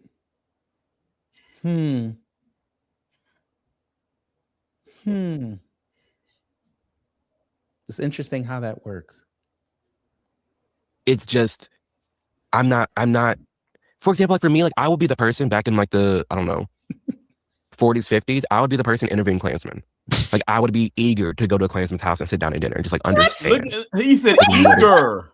He said he would be eager to go. Wait a minute. The same Klansmen who would sneak on Friday nights when they got paid to go down to the hood to go get that good food, you think they're going to reverse it and have you in their house around their white neighbors? Because they want that. They want that law. Because he thinks he's one of the good ones.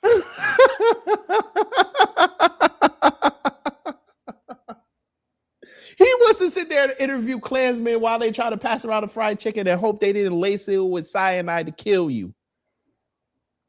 What? This boy's not serious. By the way, screenshot number 4 or 5. This boy's not serious. He trolling right now. Even him and his people from Europe, even he's like, listen, I know a little bit about American history that I wouldn't even do that. And I look like them. Going on here. So that's where I'm coming from. See, I can respect that, but I think like I'm not against interviewing someone like Nick Fuentes. I'm against softball interviewing him, which is what I hear. like, which is exactly what Hitler. Amir would do. I'm not taking that as like I love every single thing that he did, every murder that he made. No, I'm also looking at the grand scheme of things. We go on Instagram Reels right now. There's so many like Hitler memes, glazing Hitler, and looking at the things under Hitler and his speeches. Like it's a lot of. It's not just Nick. He said that on Instagram Reels, there's so many memes about people talking about and praising Hitler. I need to know what is in your search history on Instagram for all of that to be popping up on your Explore page. Because that's how the algorithm works. It goes based off of your search behavior. So what are you looking up on your search history on Instagram for all of that to pop up? Better yet, who are you following where this is popping up that you're seeing this? He told on himself without telling on himself. I know, and people are telling me to do something. Screenshot number 6. Look at Brad. He's like, bruh, what are you talking? What he had the same thought you just espoused. Yeah. What are you looking up? Sir, I'm sure you could do commentary on black people that slaughtered many of people. I'm sure you could do that. You went to go look up Hitler memes. Hitler memes. Say less. Keep going. So that's the thing. Like, if you're going to go after Nick, you're going after millions of people with millions Well, I of think different those That's people the are point of misguided. the debate is not millions of people. It's Nick Fuentes. See, that's what I mean. He keeps deflecting. I know what he did. I know What's what he that? did. He tried to make it seem like Nick Fuentes got bigger influence than he thinks he does, because he kept saying millions of people. Yeah, Millions of people don't know that kid. And I doubt millions of people are posting memes of praising Hitler either. Dude, I could take Nick Fuentes' picture right now on the street and people won't know who the hell that is. Just like when Charlie Kirk died, many people didn't know who he was until he died. Thank you. My parents brought him up because they saw him on the news. They don't go looking at Charlie Kirk content. That was the same thing with my parents. Like they had asked me if I ever heard of this guy named Charlie Kirk. I said, yeah. But by that time, I already knew what had happened to him. This is before the news really got a hold of it. And I said, yeah, I know who he is. And I said, you don't have to tell me any further. I know what happened to him. Right. And then what happened after about a month? After they tried to stopped George talking. Floyd's birthday with it. Exactly. They stopped talking about it. And they didn't talk about him till when? AmFest. The AmFest, which was what in December. So October to December, they didn't give a shit. And here we are at the start of January. They're not even talking about him. Oops. Oh, Leonard, he is. No, he's in the academy. He's admitted this. He said in that other one he got outed because of his Facebook status. That's when he had to reveal to everybody that he was LGBTQ. I was like, okay, that's great. Who cares? You're the same dude who said you went to a BLM rally and you got red pilled there. Come on now. This is not a serious dude. This is a griff. And again, he has on the black conservative aesthetic. He has on a hoodie while doing an interview. Come on now. This is a game, and the game is over in 2026. Yeah, and I think he's led them astray. And it's like, I remind me of this podcast that I saw Nick Fuentes on, and he was like, yeah, something. I think he said Hitler was great, something about being great. And the podcast host was like, what the hell? Like, you think Hitler's great? Ha ha ha, that's crazy. But Nick is so literal. He's like, no. Do you know the definition of great? Like vast, large, like huge in impact. Like Hitler was great. Which is a fair statement. How is Hitler great, sir? How? Do you notice how he tried to redefine the word great? He tried to redefine the word great. Sir. Goddamn, Hitler did not bring his people out of what was going on in the world. He didn't do that. Come on now. We're not about to do this. Let me guess. You're going to tell us that without Hitler, we don't have German-made cars, right? That's what you're going to tell me. That's what they're going to tell us.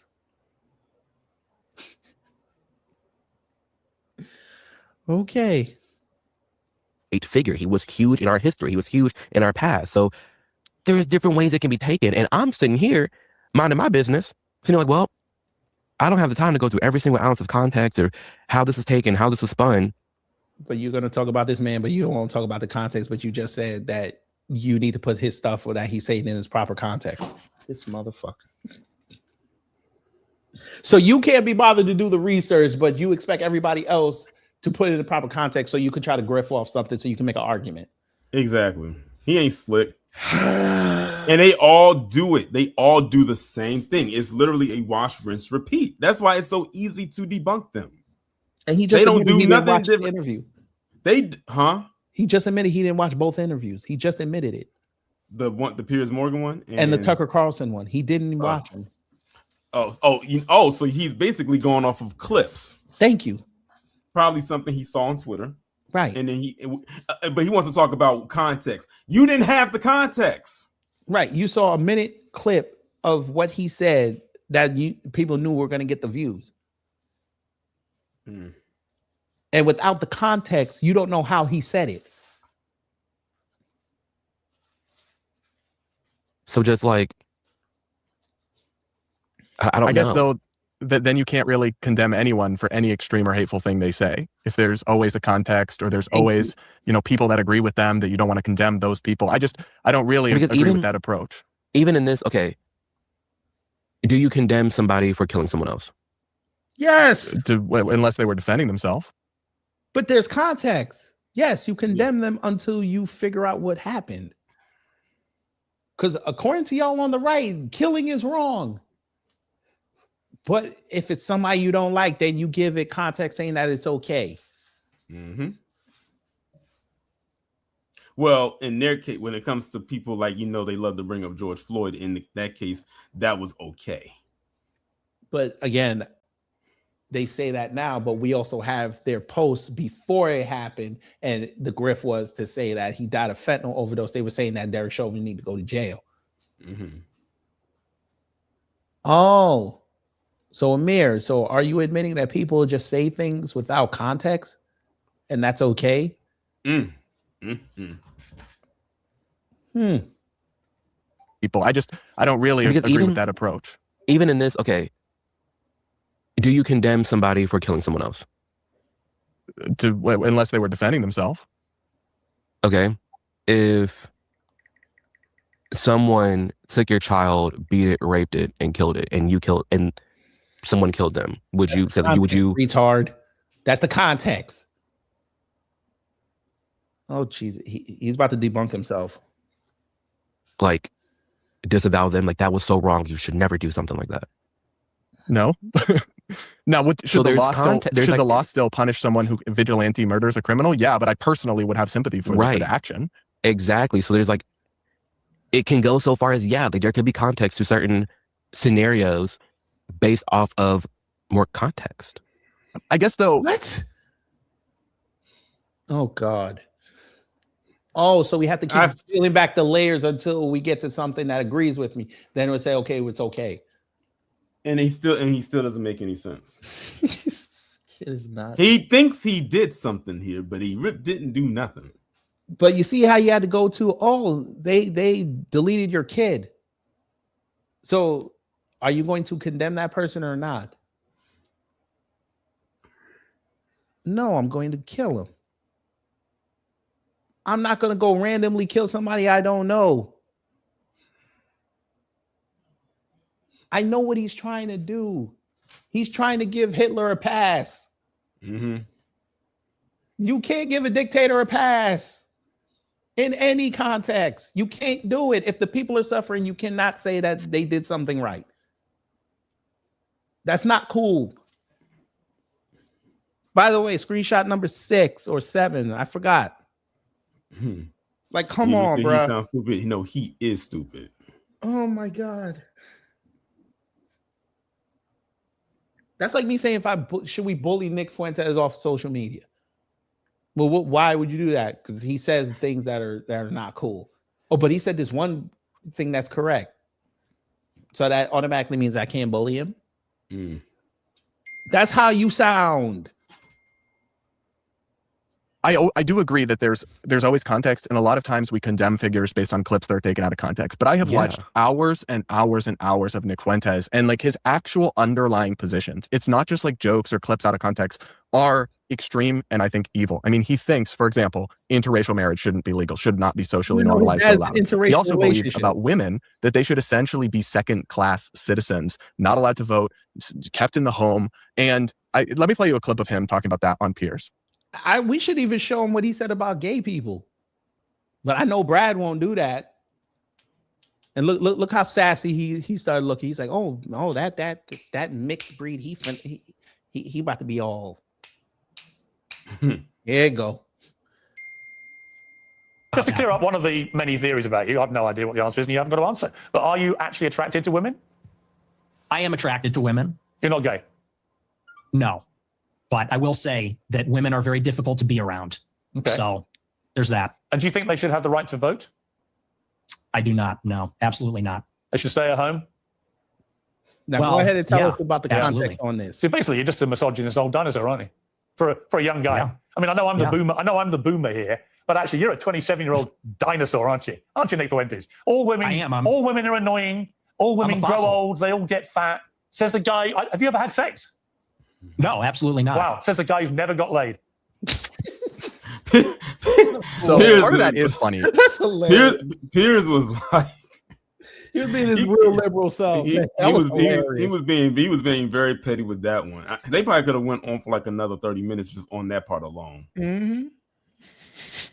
Now look, he's about to say, what's the context? And I actually think Pierce was wrong to like go after him for not having sex. Like his personal He's life. not. No, he's not. I don't think he That's was. on social media. Is he gay? I don't think he was either. And the thing is, that was Nick getting a taste of his own medicine. And then on top of that, it happened on a platform as big as Piers Morgan. So the world saw that. A lot of content came out of that interview. A lot of content. And came out what's of that the other interview. seven? And what's the other 7-letter word that came out of it? Context. Okay, yeah. You got a lot more context about who Nick Fuentes was in there. That's why I said earlier, you see a lot of people are not sharing his clips like they used to or talking about him. He's a devout. If you Nick's saying he's a devout Catholic, so yeah, why would you here go we after go. someone who's Now you want to bring the religion. I agree. That part. Okay, let me help you. Many Catholic have disavowed their oath, their faith. We'll call it their faith. Yeah. They have sex. Mm-hmm. They be looking So up now- ways to skirt around it. Mm-hmm. Was dumb. But Nick is very clear. Like, he doesn't believe women should have the right to vote. He thinks they should be second-class citizens.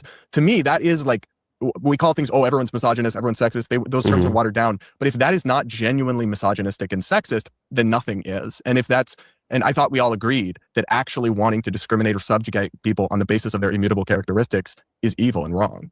I would just love to unpack it, because even for me, There's the context. He wants more context. What are you unpacking? Exactly. What are you unpacking? It's an empty box. You're opening up. It's gonna be nothing in there.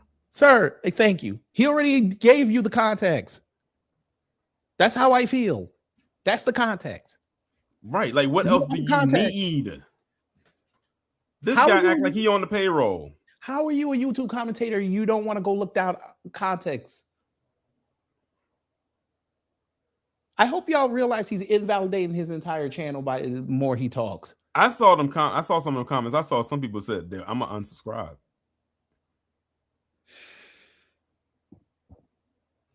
How are you doing video essays and you have no context? You can't even do basic He's stuff. basically exposing how a lot of those black conservative grifters all operate because they all do the same thing. They all use do the same thing. They use don't the read. same They bullet don't points. research nothing. Right, They it's the go same based bullet off. points. They go off of what's something else that they saw, and then they just piggyback off of that, and then put it out there as if it is fact. That's why Faker kept getting raked over the coals with oh god, what the one down that and the Bell County one, the Tyree Nichols. Yes, that's the one I was thinking of. Sean Tyree Grayson. Nichols. Yeah. Come on, the now. the one in Vegas. Yeah, Bell County. Okay. Yeah, that with the white Hispanic driving a car. He thought it was two Yeah. black kids because the white Hispanic kept saying the N-word. Yeah, and it was a white Hispanic that pulled the trigger. No, not to pull the trigger, hit the person on the bike. Right. He hit the He's sheriff right. on the bike. And see, they always do that because what they're doing is they're trying to get a quick view. They don't put they all of it is rage bait. That's all it really is. Remember, he said he did that on vacation. That's why the video. Yeah, exactly. That's why the video didn't look of quality. It was grainy. Right. It was Right. on And his it was laptop. 5 minutes. It was like 5 minutes, 26 seconds. He was like, "Oh, I He have was to show right. y'all this. I have He to show said, y'all this." he said, "I'm taking a break from my vacation, sir. Go be Go with your on family." vacation. My goodness, but he was chasing engagement. And And then he had got called all, out. and had it He all was who wrong. it And was. had it all wrong. And had it all wrong. Like his whole Uvalde saga, he got wrong. He tried to defend them cops. And people were like, "Come on, bro, you can't defend that." The parents had more nuts than them cops. Mm-hmm. But he got it. But Amir needs more context. I'd love to unpack that. Unpack what? It's in there. Watch the interview. He literally said why.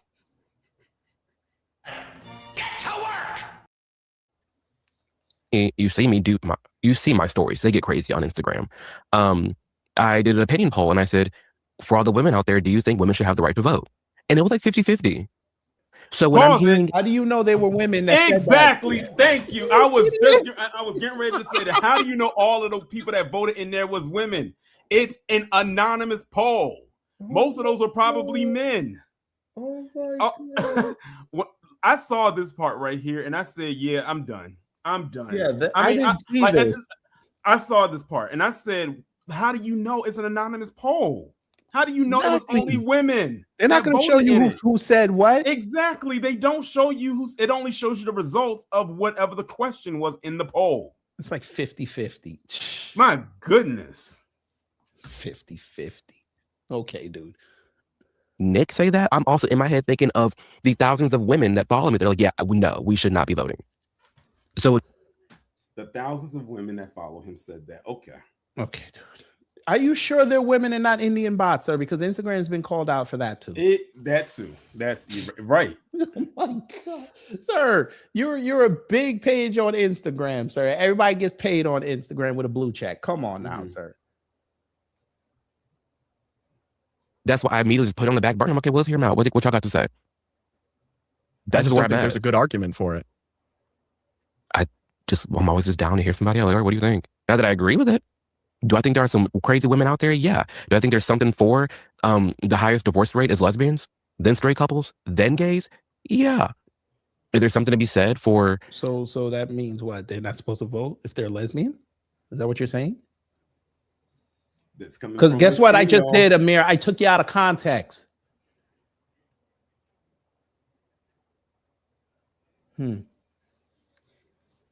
I mean, there's a lot can be said about the differences in men and women and different roles, and we're not going to go down that road right now. But I'm not going to hear that and then go, ew, this person's misogynistic, and then like completely never listen to them ever again. See, I think there are some beliefs and positions you can take that demonstrate values and a disposition that is so hateful and irrational that it's. And he was pressed on it with Piers Morgan. How you really say most black people should be. Was so frustrating to get through. I know this part right here. I think this is the part right here that I first saw that led me to this video. This was the clip right here that I think everybody saw that led them to this whole interview. This part right here. Jail. And yes, they should. What do you mean? Most they black should. People? Yes. The ones that obviously do the crime, but I don't need to. Sir, you just said most black people need to be in jail. And you said something. That's what you led to. Exactly. Now you had to try to break it up because you knew it was about to sound bad. I have to give him his credit. By the way, screenshot number 9 or 8, whatever. But you caught yourself. I have to give him credit. PragerU taught him to catch himself. What do you mean? Most they black should. People? Yes. The ones that obviously. And he was pressed on it with Piers Morgan. How you really say most black people should be in jail. And he yes, they should. What do you mean? Most black people should be in jail. Why would you jump that quick to agree with that? Right, you didn't even let him finish his statement when he said that. You immediately said, and this is the part right here, where I think this is not saying the rest of it he wasn't being himself, but this part right here is where he really was feeling himself because, again, if you look at his channel and you look at his content, a lot of the stuff, all the stuff, as a matter of fact, that pertains to black people lines right up with what he's saying right here. That's how he feels. This man, Amir Odom does not like black people. I said it. I'm standing on that. He does not like black people. He doesn't. Most they black should. People? Yes. The ones that obviously do the crime, but I don't need to explicitly. But that's not what that sentence means. I don't need to. I'm not taking that 110% literal. And even. How are you not taking it literal when he literally said it? He literally said it. He said black people need to be locked up. He said women need to stay in the home. He said something about the Jews too. He said something about them. You're not going to take him literally say that most black people need to be in jail when he's literally said that on his channel. He literally said times. He said that, and he said it flat out with no additional context. He just said black people need to be locked up, like need to be in jail, and that was it. No, he said we would have a better country if most black people were locked up. Yeah. But you're not going to take him literally. Oh, let me guess. Somebody said, I'm going to rob you and stab you. You're not taking them literally? You think they're joking? Okay. Right. All right. Like for Nick, he's like, oh, I get what he's saying. Like even my fault when I made the video, No, you don't. and people were in the comments Nigga, talking that concludes you. He thinks he's one of the good ones. He thinks he's exempt about it. Like we easily get what he's saying. The other black content creators who react to Nick got what he's saying. Yeah. You're talking about the coons. Exactly. Not anybody who's on code, but these off balance. Except Tatum Tots, because Nick don't like him, so he want him in jail. Wait till Nick finds out that Brandon was arrested at 8 years old for having weed and being in an abandoned house, but he wanted to talk shit about Ahmaud Arbery being in somewhere where he wasn't supposed to be at. Mm-hmm. Oh, yeah. I ain't even gonna screenshot this because this white man, he looked disgusted, boy. Mm-hmm. Most blacks do need to be put in jail because they keep getting let out. You watch any body cam footage, the code blue cams, code blue safety, daily dose of crime. There's so much. But that's a tiny percentage of black. Nigga, how much black people you think do crime? I'm telling you, he gets his information how much from crime Twitter. Do you think we doing? He looks at those videos that post black people doing degenerate things, and he thinks that's the culmination of the entire community. Sir, I'm telling you, he does not like himself. Stats, even them 2019 stats, we less than 2 million people that were arrested for doing does not crime. like himself. He looks in the mirror every day and sees his white husband. Oh, did I give that away? Yes, I did. In case y'all didn't know, Amir Odom is married to a white man. Surprise, surprise. Fact. He admitted that himself. Mm-hmm. Like, come on, bro. Since y'all love to use that so much. This motherfucker. I know it's stressful. It's stressful. It's enough. It's enough black people out there in these hoods, in these streets that It's not do something, and they get let out. Do something, get let out, or don't even get in trouble at all. Well, exactly. How White many people don't do that? Oh, okay. We talk about January 6th and Harlem parties they got, and they went out and did something. And the some most of them got egregious one was the rearrested one up in Washington, where that motherfucker got the whole family. And some of them got rearrested for previous crimes. Fact. But you're right. There's no white repeat offenders, right? Okay. Exactly. Okay. All right. They just do it once and then they go do their time and then they come back out. They reformed. Oh, okay. All right. Plotting, scheming, scamming. I know. Allegedly, I know many black scammers. They're not in jail. Allegedly, I think they should. What the fuck are you talking? Okay. So you dry snitching. Okay. And yeah, and also, how do you know these scammers? You know who those scammers are. And how do you know? Do they know you? Are you telling us? Are you telling on yourself? Are you out there scamming with them? Probably. I would argue and say that he probably is. I mean, look at the content that he puts out there. That ain't nothing but one big scam. And also, sir, we know that they're not. I'm just gonna say it. We know they're not Black Americans doing that. I'm just gonna say it. Right. Because it's them Niger. I know you probably running around with a whole bunch of Nigerians. Mm-hmm. All right, keep going. I totally understood what he was saying. Like, and most blacks need to be locked up. Yeah, but obviously not a black person that hasn't committed a crime. No.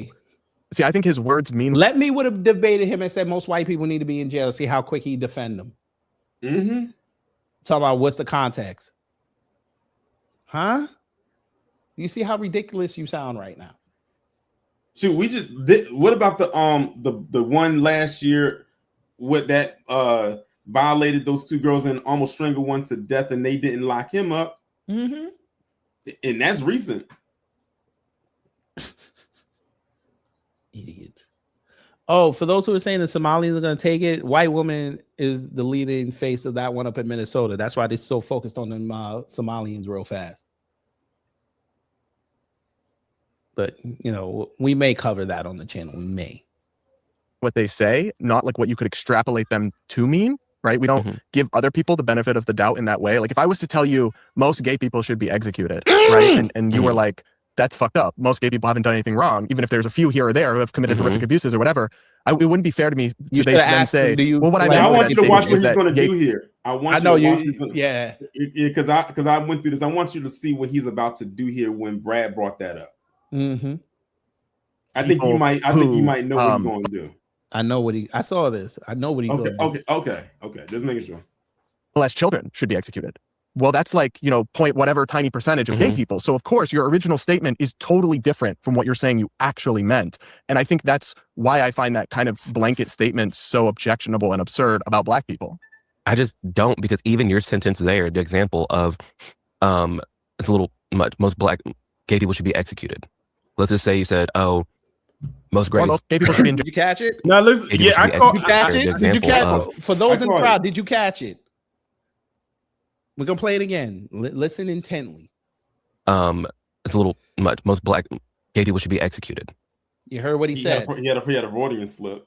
You heard what he said. He said most Black should be executed. And then but also too, another thing he did was he told Brad to scale it down from being executed to something else more lower. We're gonna get there. So to something more lower than that. And I know why he did that.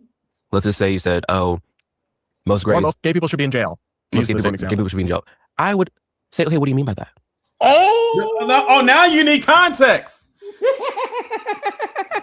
Now you need context. What I say, but when it was the other side, it was like, oh, it is what it is. They put it out there, boom. That's what it's got to be. How can you tell the American racists? They will say something and within 10 seconds on themselves. Why do you need context because he said that most gay people need to be in jail? Why do you need context? Yeah. Oh, you need a list of crimes now. Oh, they Black. Nah, they probably did it. Now send them to jail. Okay. Everybody else gets a get out of jail free card when they land on go to jail before they go to jail. Us now, we got to sit in jail. We got to roll 3 times. Okay. Don't collect $200. I don't know. Like even on my channel, I'm sure the amount of gay content that I've made, I am sure there's a video out there of me saying, yeah, these gays are crazy. These gays. Sir, they didn't come to your channel to hear about anti-gay content. They came in there to hear about anti-Black content. Exactly. If you did anti-gay content, nobody would care. You wouldn't have amassed the amount of views or the audience either. Exactly. They're driving me up a wall. These gays are ridiculous. and by the way, also, YouTube would have thrown you off. Within maybe the 4th video, you would have gotten your channel terminated. Yeah, I'm saying these gays are, but in the context of that video and what I'm talking about, yeah.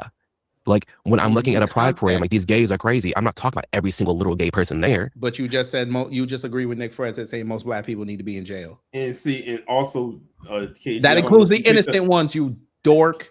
And KG in the chat, I don't know if you picked up on what he did, but it was something else I noticed too. When I first saw this, he literally put his sexuality before his race. I heard him. Because look at how much defense he's giving for his sexuality versus him being Black. But being Black, that's for him is also put on the back burner, and that's just automatically seen as negative. But notice all the exposition that he's giving now on him being gay. Right. And he keeps forgetting that the right does not like gay people. Yeah, he struck out because 1, he's Black, 2, he's gay, and 3, he's in an interracial marriage with a white man. So by that metric, Nick would have absolutely nothing to do with him. What would they talk about? And you forget his big homie Rob Smith, he can't get no traction. Especially now that he got exposed for going to Qatar.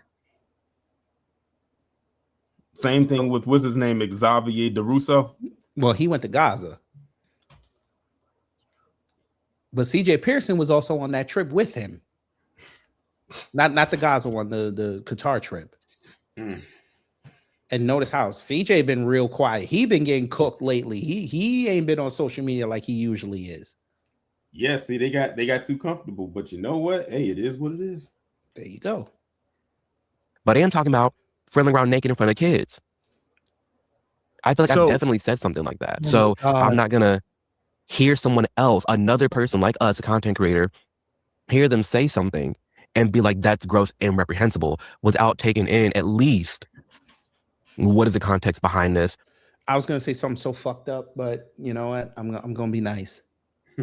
I had a real fucked up question I was going to ask him. Fuck it, I'm gonna say it. If I said on my platform, and again, YouTube, I'm not saying this seriously. If I said that some harm need to be done to this boy, you think he's gonna ask me for context on why I said that? He probably will. Or do you think people are gonna come in there after I do the video and say you're threatening this kid? I think you need to be reported. It's the latter. He might see it and say, you think he's gonna ask me for context why?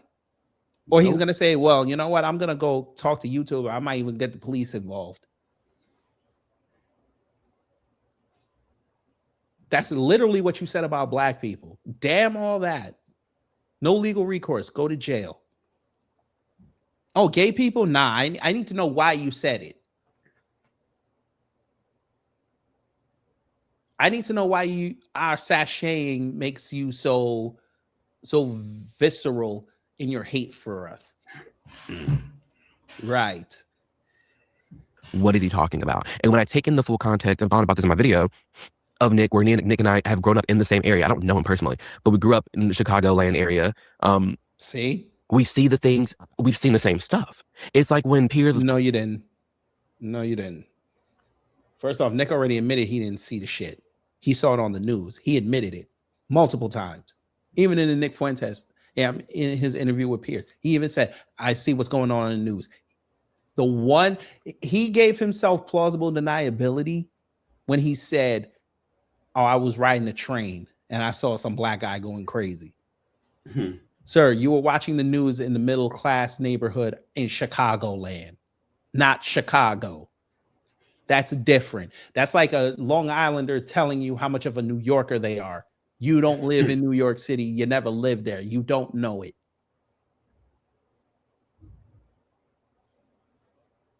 That's like somebody in Southwest Maryland talking about, oh, I know what goes on in Baltimore. You've never lived there. Right.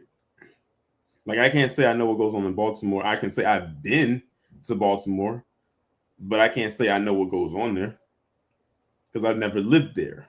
Right. So how are you going to be the voice of something that you've never experienced on the daily? Right. They again, because they don't think. They go off an impulse. Low impulse at that.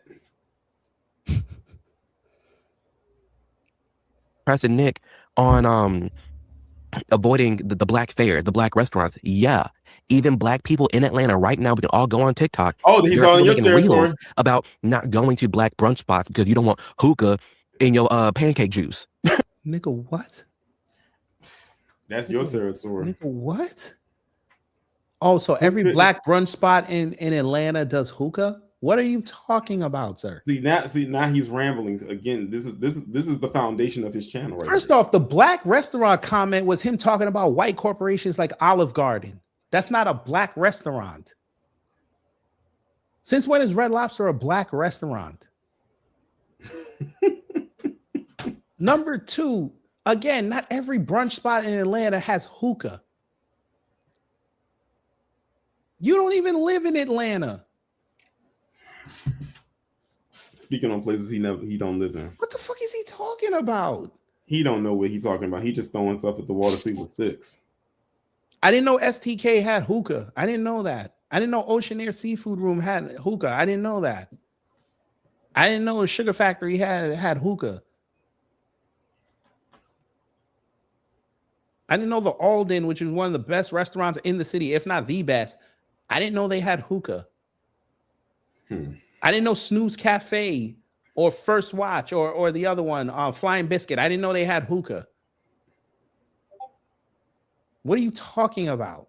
And I love how you're associating hookah with black people. Exactly. That's the I other love how part. he's doing that. Like, black people are the only ones to do. Black people weren't even, hookah didn't even start with black people. That's the crazy part. Yeah, that's Turkish. What is so crazy, but this is why I always say that we are the trendsetters of the world, because he sees so many black people doing it, but he wants to associate with it. A hookah is something that I'm not going to say everybody, I'm just talking about ethnic groups do. This is what something every group does.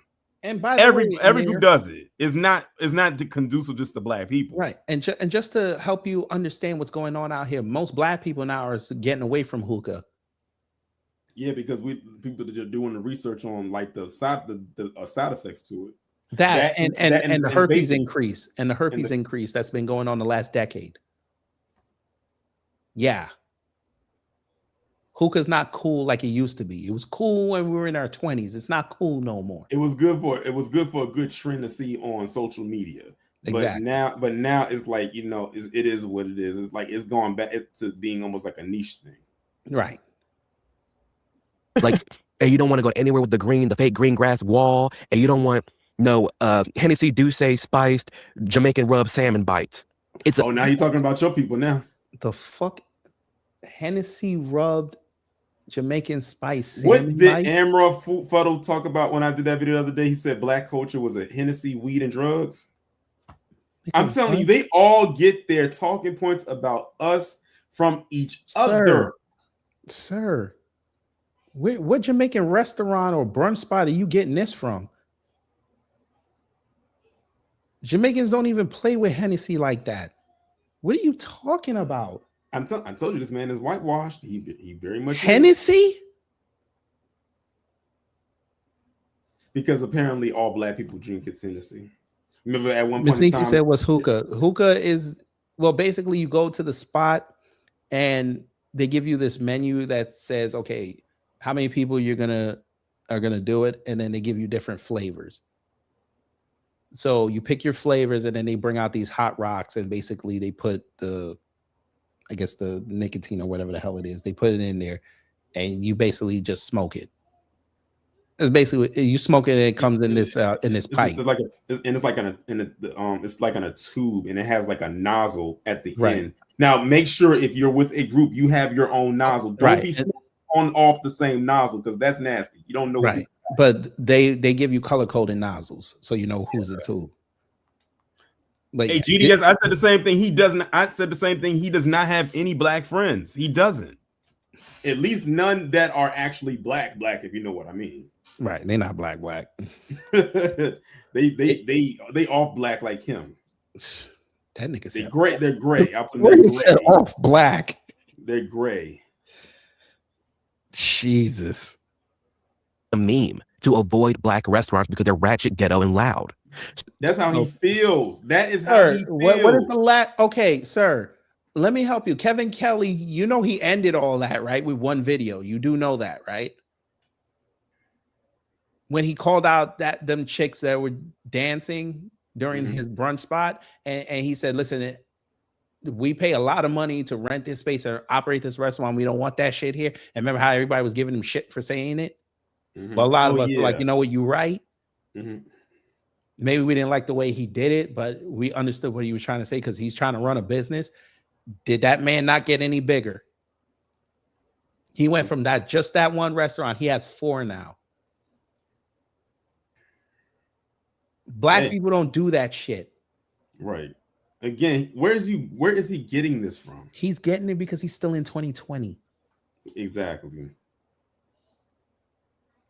Because if this was a pervasive problem, there would be videos all over the place of black people acting out during brunch. We don't even do that anymore. We go to church, go eat, and go home. And don't forget, every time, remember that one time, like when Juneteenth was first made into a federal holiday, they kept posting videos of black people acting quote unquote degenerate. And they said, this is what happens on Juneteenth. He was one of the ones doing the same thing. Candace did it too. And what mass shooting or bad press has Juneteenth got regarding black people? None.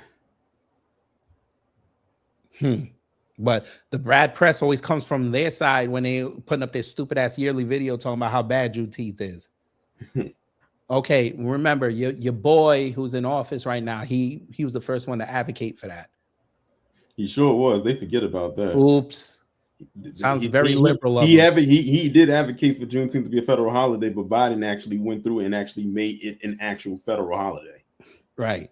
Like it was in the platinum plan. We read it. Right there on the bottom. But okay, you got it. So when I'm hearing Nick talk about his father and saying, oh, we avoided the black restaurants, I get it. Because even Beyonce got it when she made her song Formation. Why did you have to bring Beyonce into when he this? asked me so good, I take his ass to Red Lobster. Because growing up, Red Lobster, Olive Garden, all these places was like creme de la crop, like going out to eat for Black culture. No, it's not. No, it wasn't. What? Sir, now I know he didn't grow up around Black people. Olive Garden? Olive Garden was not a place that Black people congregated to a lot. Sir. It wasn't. It really, when I go to Olive Garden, honestly, when I go to Olive Garden, which is probably like once a year, I don't see a lot of Black people in Olive Garden. I don't even see a lot of Black people who work. We make at better Olive Italian food at our crib. Even in areas where there's a lot of Black, well, if Olive Garden's an area where there's a lot of Black people that live there, probably because there's a lot of Black people there. But if you go out like outside of a certain demographic, there's not a lot of Black people going to Olive Garden like that. And that's not to say Black people don't like Olive Garden, but to make it seem like to add to what he's trying to say, to make it seem like Black people are just flocking to Olive Garden because it's a quote unquote Black spot is a lie. Same thing with Olive Garden. The Black folks I mean, to Red go Lobster, to Bonefish Grill because of happy hour. What are you talking about? Black people have been going to more neighborhood spots. Especially, I can tell you, especially down here in Atlanta, because a lot of these restaurants now are building around these apartment complexes. People are going there where they get off work. And if it's popping, then they tell everybody goes. Now, for me in the area I live in, if you want to see some Black people, they most likely going to be at the carryout or some kind of seafood spot. Right. If you want to see a lot of Black people around where I'm at, that's where you're going to find many of them at.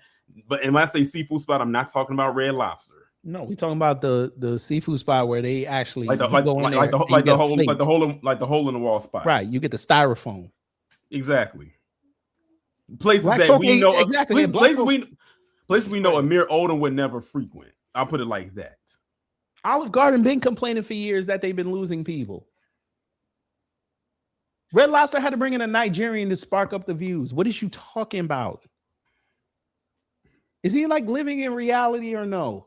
He's not. He can't be.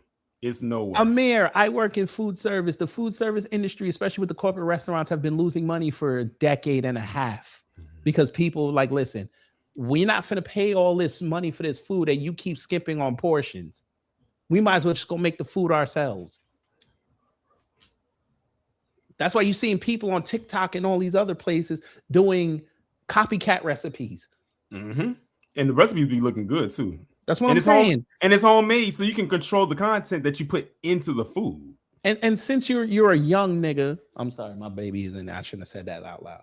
But since you're a young one, sir, us growing up, we were going to fast food restaurants before we would go to Olive Garden. Olive Garden for us would be like, okay, you know what? We did good in school or it's our birthday or something. But even with us as kids, we would go to Pizza Hut before we go to Olive Garden.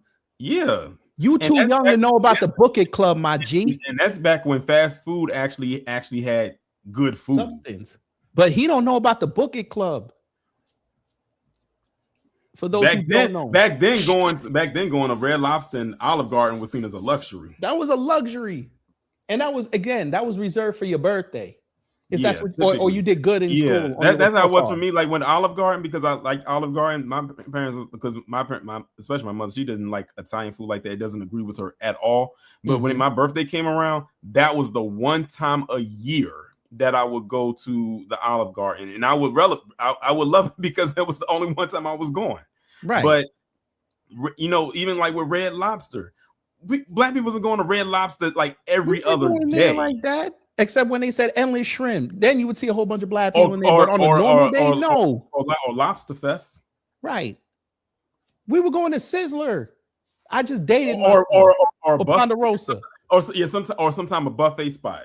There you go. We would be killing the Chinese buffet. Yeah, if you want to see some Black people at a lot of places, go to a buffet spot. Well, for whatever buffet spots are still around, because you know a lot of them closed after the pandemic. But if you want to see a lot of Black people, buffet spots is where you really saw them. If you want to see people inside of a dining establishment, the buffet spot was where you found a lot of Black people at.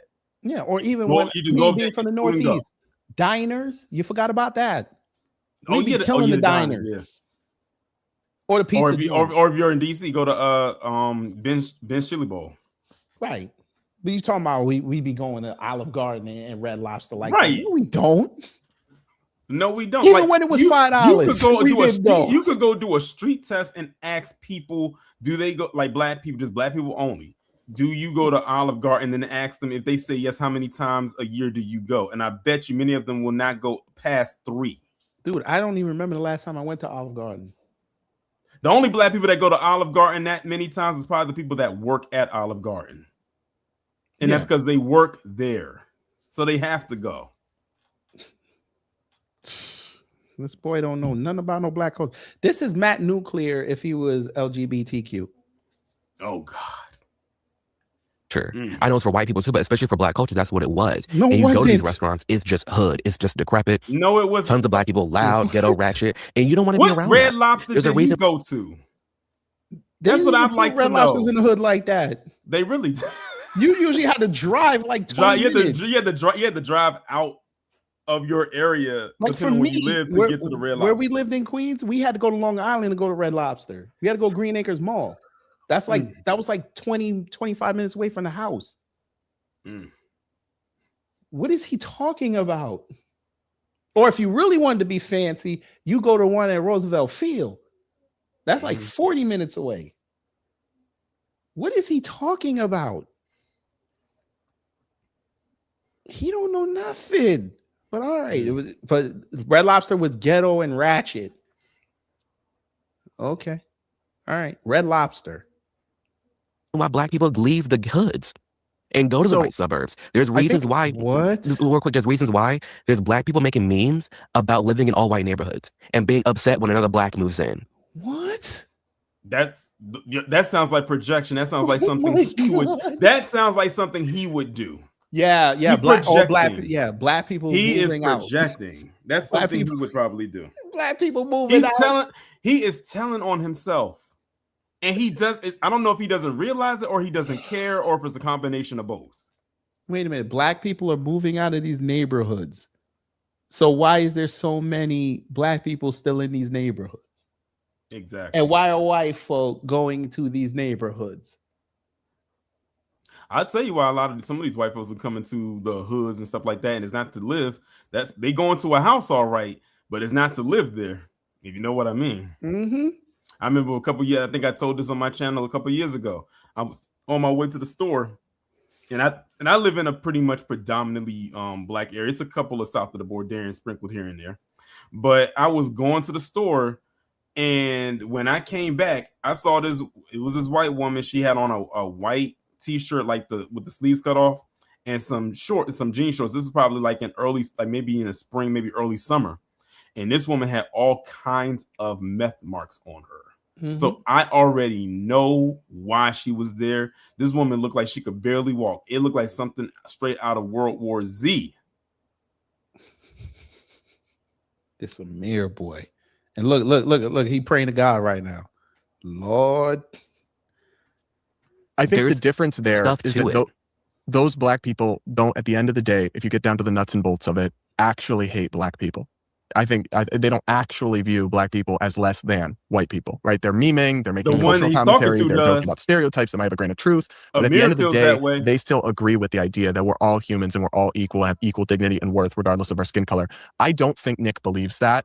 And see, I do. I don't think Nick completely 100% hates anybody that's a different color than him. He already said it. I've seen clips saying anybody's actually racist, like that's actually bad. Like that's like He literally already see how said that's it. like fraudulent when there's so many clips saying, hell yeah, I'm racist.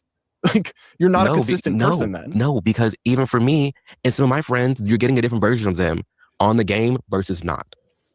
So you're saying that he's two-faced.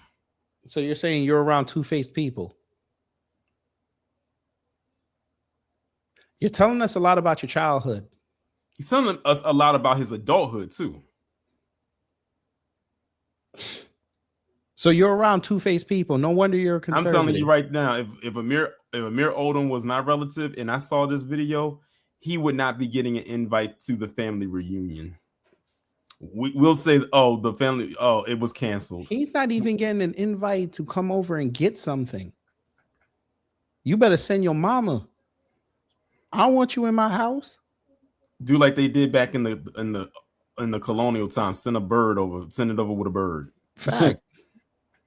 Send it by I might hawk. even be gangster and tell you when your mama pull up, don't pull up in the driveway if he in the car. Stay on the street. You run up. I give you a little hug, a little peck on the cheek. Give you what again? Get the hell on. This boy, man. Conservatives, And y'all got a good one. I keep telling y'all, and Amir is no different. Notice with these black conservatives, you don't know who their parents are, any family, siblings, relatives. They aren't around any. Like, look at Candace Owens, for instance. When she had her, what was it, her baby shower or whatever that was? It was her, the only black woman there, and a bunch of white women. We didn't see not one black person there. And the one ambiguous chick who was kind of a little like caramel skin, but you didn't know who she was. She might have been mixed. But all right, because their family don't deal with them. Mm-hmm. Oh, there we go. Screenshot number 10. We got to number 10. Another way of putting that is that they're two-faced and don't really believe the things they say. No, because you're going to act in a different way. No, look at it. He's like, no. He came to my house. He's really arguing this. He's really about to argue this. That people are not two-faced. Tomorrow versus if you came to my house for the 100th time. That's not you being two-faced. That is you being two-faced, That is sir. you being two-faced. Do you not know the definition of it? That tells me right now that this dude probably gets swindled easily. Sir. So because somebody acts proper 100 times in your house, that automatically says that they're not a racist. They could be calling you a nigger at work. Just because they're not going to do it in your house because they don't want to disrespect your house, that doesn't make them racist. Oh, because they don't talk behind your back in your house, that doesn't mean that they're not two-faced. They might be saying it at the job site. They might be saying it when they hang out, when you're not around. Mm-hmm. You don't know. You have to assume everybody is two-faced until you really get to know them. And when you get to know them, that means they're around you for a period of time where you could feel comfortable with them. That's because he's probably being two-faced right along with them. Well, he already exposed that he was two-faced. When he's talking about black people and gays, he already exposed it. It's your guard's down. You know how my house goes. You know where things are. You're more relaxed. So if I'm looking at Nick's stream, his home, in his live stream and all his viewers, and he's cutting up, acting a fool, saying absurd things, and then I see him all buttoned up on a Piers Morgan, I'm not looking at that as two-faced. That is two-faced. That is two-faced. He said the same damn thing, sir. Like, he doesn't know what two-faced means. This is hilarious. Nick cuts up on his channel because it's his channel. He went to Piers Morgan and act reserved. That's being two-faced. Act like how you act. Yeah, like he didn't do all the extra stuff when he was on Piers Morgan. He was like trying to be something completely different. One thing I've always told people, how I am online is exactly how I am offline in person. Thank you. I would even argue, even when I'm in person, I'm the same way I'm online, but even in offline, I'm that almost times 10. Like I'm more like I will be even more joking with people. I'll be petty even in person. I was actually petty with one of my supervisors and my supervisor yesterday, but we just laughed it off because it was in that moment it was funny. And I'm the same way here online. Like, but the thing is, he doesn't know the definition of two-faced, or maybe he does, but he just doesn't care because it's Nick Fuentes. But he too obviously is two-faced himself. That means you cannot be trusted. I cannot you around trust conservatives and talking about somebody ain't two-faced when most of the conservatives now are because they were liberals beforehand.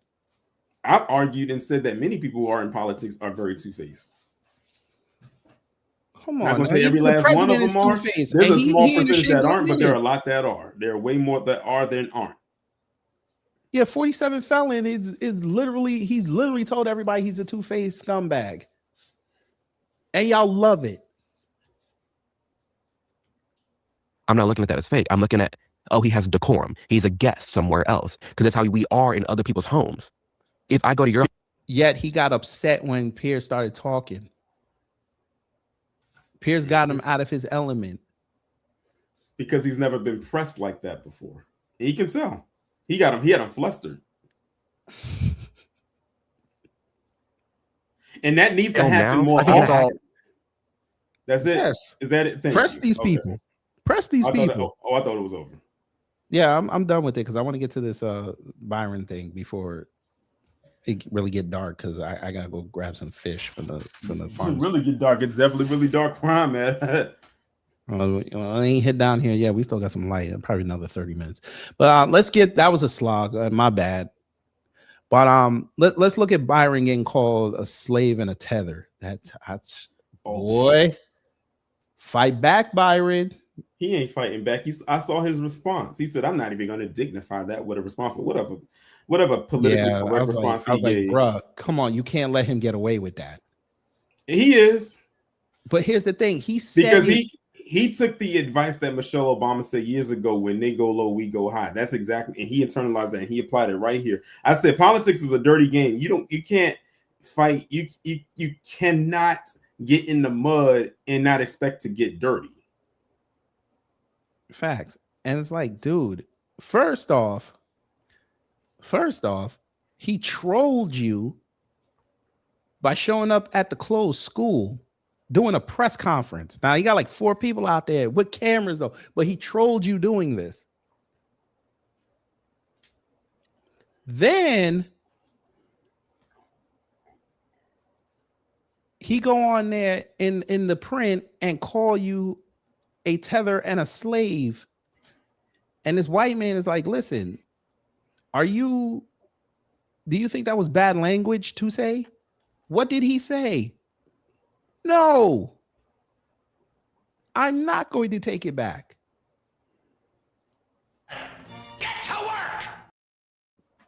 A slave to his donors. Do you regret using that term? No, the only one who should regret anything is Byron Donalds for taking $30 million from AIPAC and corporate interest. It is unacceptable that you would take that kind of money. Up until that point that he gives his money back, I'm going to keep calling him what he is.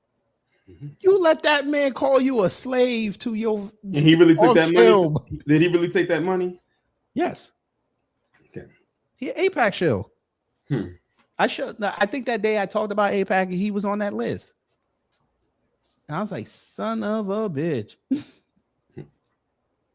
But when he called him a tether, I said, hold on. Has he been watching our content? Yes. And then he doubled down again.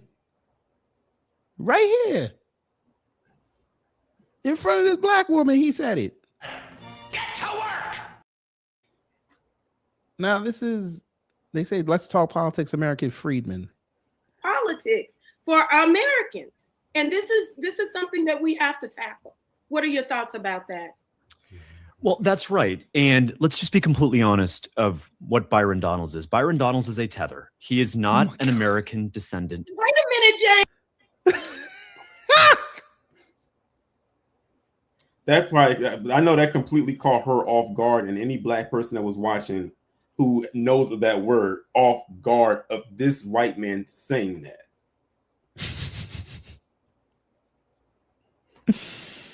Oh my God. Byron Donalds is a tether. He is not an American descendant. Wait a minute, James. How do you know the term tether? And I didn't know in the midst of it, I didn't even pick up the second part that he said. He said that, let's be honest, that Byron Donalds is a tether and he's not an American descendant of slaves. Not an American they be watching the descendant of content. slaves. Oh, yeah. So when Byron Donalds cries like he has over the last couple of weeks because I call him a slave to AIPAC, a slave to corporate interest, a slave to the pro-immigration lobby that has hurt every race of Americans, but has also hurt Black Americans who disproportionately work in food, hospitality, leisure, and customer service. He is in no Crazy position, part about it is has nothing no he said right to there be was a complaining lie. about me. The crazy part about it is nothing he said that was even remotely a lie as it pertains to Byron Donalds. Remember when he had went to, it was him and Wesley Hunt and all them other Great value, fools. Bobby Lashley. Yes.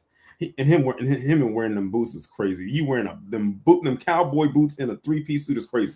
But when they went there and that black man went up there and basically told them about themselves, and then Byron tried to shut him down, like in the most condescending tone. That moment right there, I think, is when a lot of black people really saw Byron for who he was in that moment. And I think they was talking about reparations at that time. Yeah, he asked him, he's like, don't come, because that was at that cigar lounge down here. He said, do not come in here and start talking about how black people don't deserve reparations. He's like, well, if you're going to ask me about if I believe in reparations, I don't. So you just disrespected that black man. And did it unapologetically too. Right. And then it went on to obfuscate about reparations, even though you wouldn't be qualified for it. Mm-hmm. This is why I said, if you're not part of the lineage and you don't like reparations, or if you are, you don't like reparations, or if you are part of the lineage and don't want reparations, don't speak about it. That's not your problem. Let it play out. But even then, you notice how them white folk don't talk about reparations no more. Mm-hmm. Because it was well, except for the ones that thought they was going to get something for January 6th. Right. But they know that was a lost cause. Mm-hmm. Calling him a slave when he has absolutely no direct descendant of slavery in his family. He's from Panama. He's from Belize. His dad's from Jamaica. Irrelevant. Here's what I will say. Unequivocally, I do not support reparations in any form. I would not have supported the reparations for Japanese who were interned. I would not have supported reparations for Chinese Americans who were expelled. And I would not have supported reparations and do not support reparations for the descendants of slavery. But here's what I can commit to. I can commit to creating pause it right there. Notice he didn't say who he wouldn't support. That he didn't mention the slave owners that got practically reparations, if you want to be technical, for my ancestors after they were free. Technically, for loss of property, loss of labor. Mm-hmm. See, people leave that part out.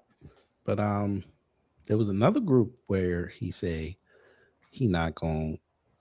He you notice there was one group he didn't say. He brought up the Chinese, brought up the I know what he group. brought up y'all, and he brought up who else? Black Americans, FBA. Mm-hmm. But he we know didn't what bring group them up.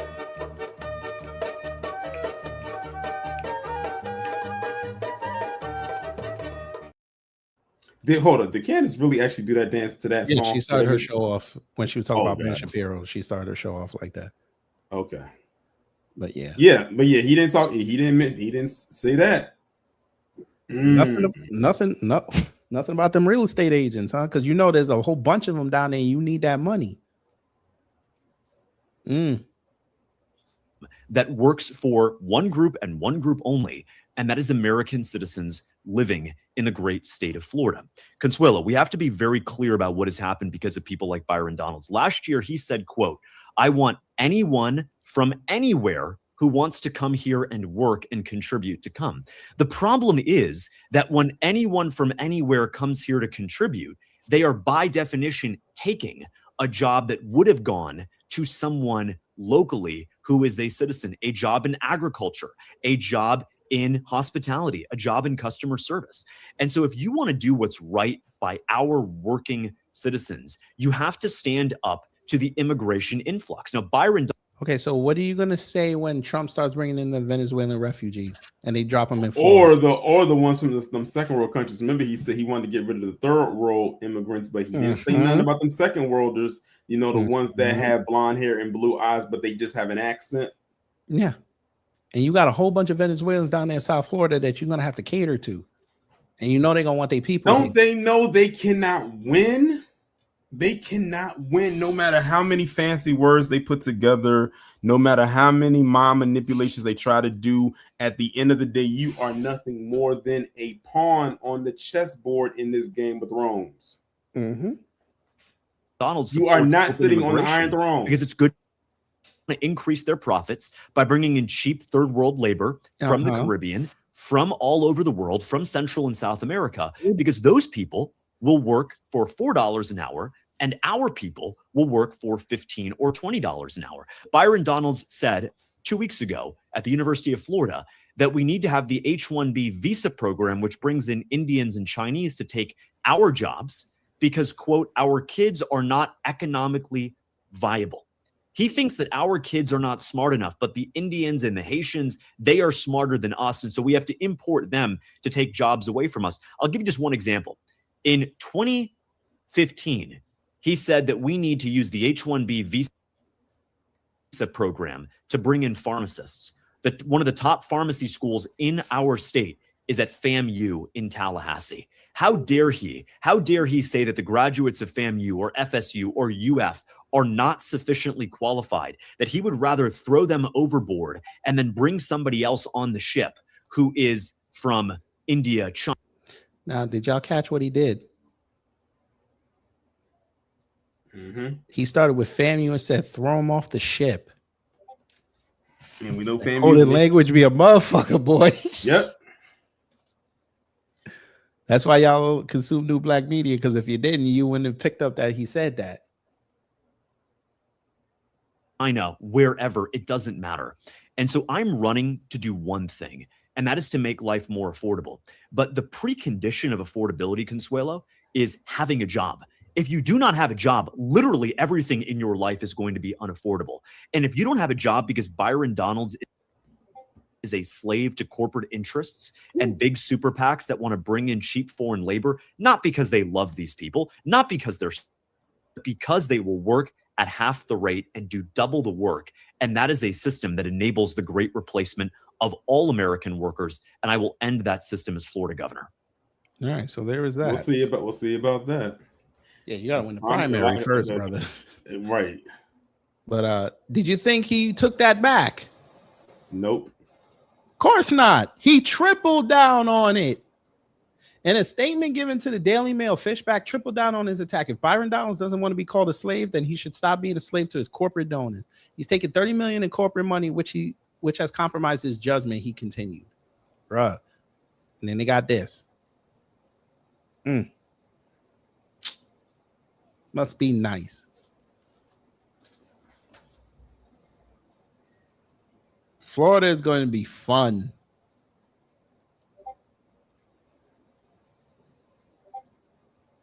Look, he attacked him after Christmas. Damn. Ooh. A lazy DEI thug. He can sit on his couch. My God. DoorDash. The truth of the matter is, so I'm not worried about Byron Donalds. He's a lazy DEI thug. He can. My God. A lazy DEI thug who sits on his couch and orders DoorDash. Oh my God. And Byron Donalds ain't gonna say nothing. Not a thing.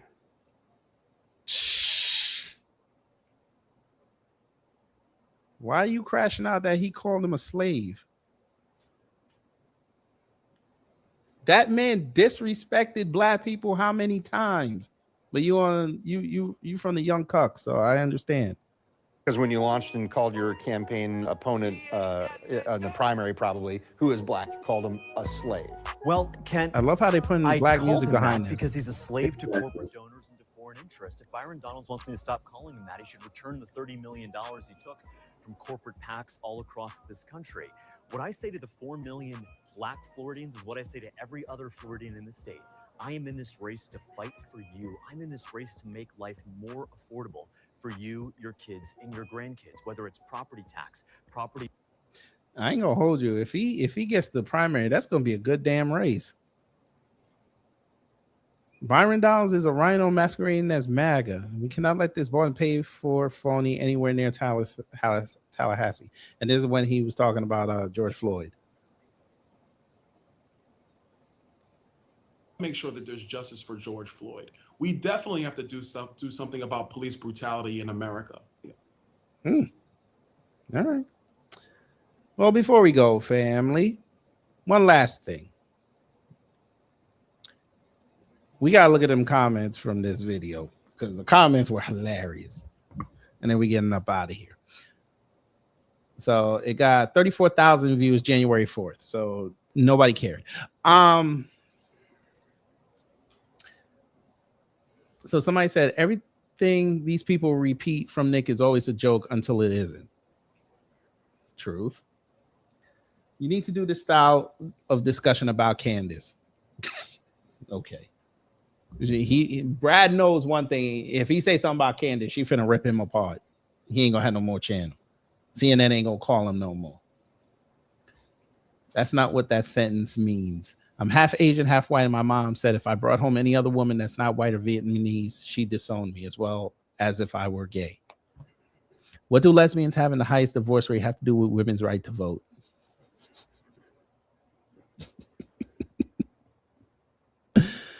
Asking women to vote whether they want a right to vote is peak comedy. But he didn't ask women. As an Amir fan, what the hell is he even saying here? So you're a fan of his and you don't even know what he's saying? That sounds on brand.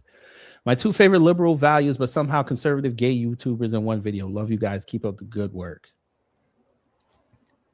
Well, Brad, I admire the respect you gave Amir. It's refreshing to see people not agree and not having arguments. I've also had people in real life call me too stupid to understand because I don't agree with them. They turn it into criticism and personal attacks to try and seem superior, but totally proving themselves to be the opposite.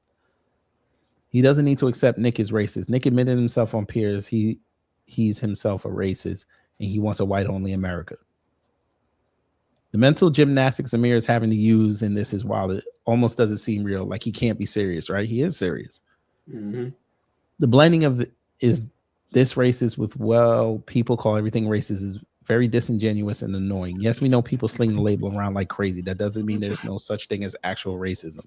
Also, the way this faction conflate canceling with any form of freedom of association, very disingenuous and annoying. So now we have to welcome in literal communists into the conservative movement. You're canceling them. Give me a break. This Amir dude is giving me huge Megyn Kelly vibes. God damn.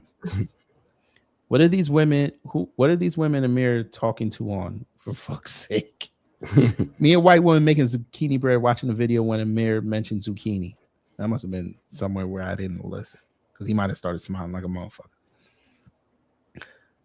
Just because someone, the entire Democrat Party, calls you racist doesn't mean you should react by acting racist. That's a pathetic lack of resiliency. Holy effing ish. This can't be real. I truly did not know how deeply stupid this guy on the left is. Now, what was that? I think if you kill millions. They're talking about the Brad. Hitler thing. No, this is Amir. Operation Paperclip. Oh, you reversed it. Okay. Yeah. We was talking about Operation Paperclip. He's like, yeah, you can't be this dumb. I'm like, yes, he is. He keeps throwing out false dichotomies every few minutes. I don't like people doing XYZ, therefore I must do the opposite. No, you don't. Amir's literally in a gay interracial relationship. He needs to get off what says his piece. Yeah, that's what he admitted it at that point that he was in an interracial relationship, and I'm not surprised. So what? Amir wants to tone police the way people criticize Candace and Nick. He never took issue with other people being called out decisively. I guarantee Amir would never accept this pathetic defense of someone he felt he was worthy of criticism. He felt was worthy of criticism. Amir, if someone claims to be racist themselves, has said racist things to support racist ideologies and believes certain races are inferior, what more proof do you need, clown? This boy's literally just grifting for the sake of the grift. Yes. That's why he has to spend weeks in between videos putting content up. Mm-hmm. He's not bright. He's got to figure out how to write it where he's not gonna piss people off, except black folks. I like Amir, but I think his opinion about not taking actual racist views seriously can become very dangerous. Yes, those are the people like that Jamaican that went on that hunting trip and he got shot. That's the kind of attitude they think is happening. Or like the family of Obumseli. The dude up in Cedar Rapids who got shot in the head, and the family was like, oh, we didn't think America was racist. I'm like, where you been? You've been here for 20 years. What do you mean you didn't think America was racist? Where you been? He lost the plot badly. The right now are just competing for who's the most edgiest. These people decide for anything that isn't woke because they're so base. Laugh out loud, no matter how disgusting it is. Damn, they're killing this boy. I'm an Amir fan, but this was painful to watch. Oh, man. Okay, that was fun. Was it not fun, family? We're done here. Whew. Yeah. Somebody said, he said AIDS face? Okay. Wow. Okay. Yeah. All right. Yeah, there's that. That was Amir's not bright. Anyway, y'all, before we get up out of here, Jenny Informant, thank you for gifting a membership. That's a blessing. Remember, it costs only 99 cents. Help me reinvest back in the platform, buy toys and clothes for the baby. When you let us know that you become a member or give out memberships, or you give out super chats and super stickers, we'll let you know how much of a blessing that is. And you get this here.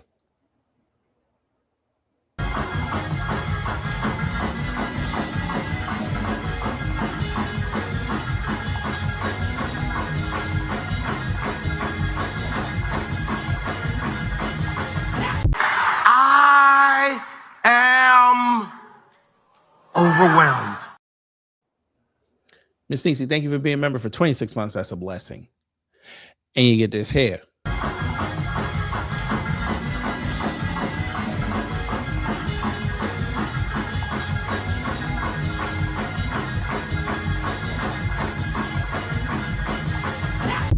I am overwhelmed. William Moran, thank you for the $10. And thank you for the $10 last night. Those two were a blessing. We're not going to play it twice, but you're going to get this here.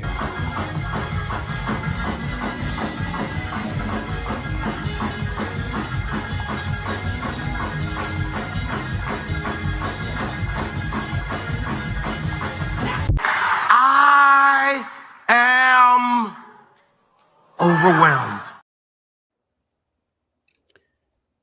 Till Dog 12, thank you for the $5. You said my stay is always a ish show, but in that case, I'm here for it. That's a blessing. And you get this here.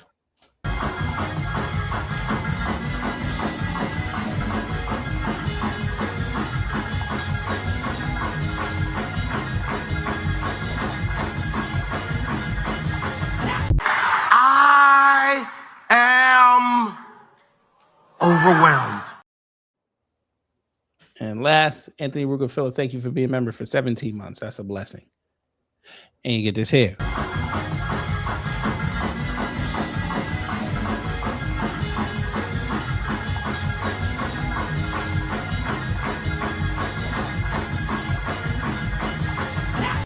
I am overwhelmed.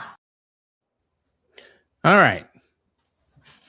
Brother Torian, you got anything to say as we part ways? I think I said all I needed to say. All right. I ain't got nothing else to say really, except it's already January 8th and we're having fun already. The Senate is voting on war powers, trying to limit Trump. It is going to be fun. I can't wait for Black History Month. I can't wait. Anyway, y'all. Hopefully you learned something. If you did a dumb job. If not, I try to be better next time. I'll see you when I see you. Brother Torian, you know, he got his schedule. Shout out to him. So he'll see you when he sees you. It's Thursday, so there's really no sports on. So read a book or something. Right. Because unless you watch college football, then okay. But yeah, read a book. Learn something new. There's YouTube videos on how to make robots. China's ahead of us. We can be on pace with China. We can have robots that can rap, sing, dance, and also cure the world. We could do that. But yeah, play with your kids if you have any, even if they're grown.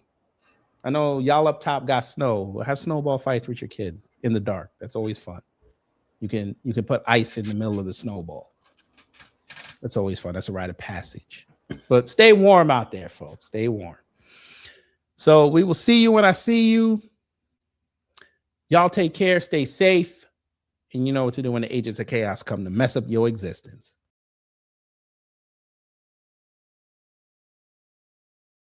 Oh, here it goes. Time's up. Get your ass up. We gotta get out of here now. But did we have a good time here?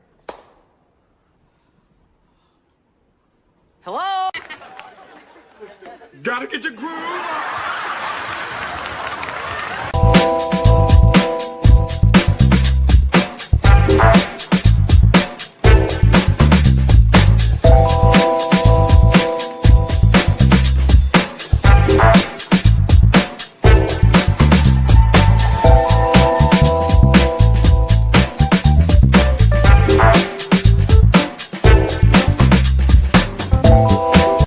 end of the day that they got in.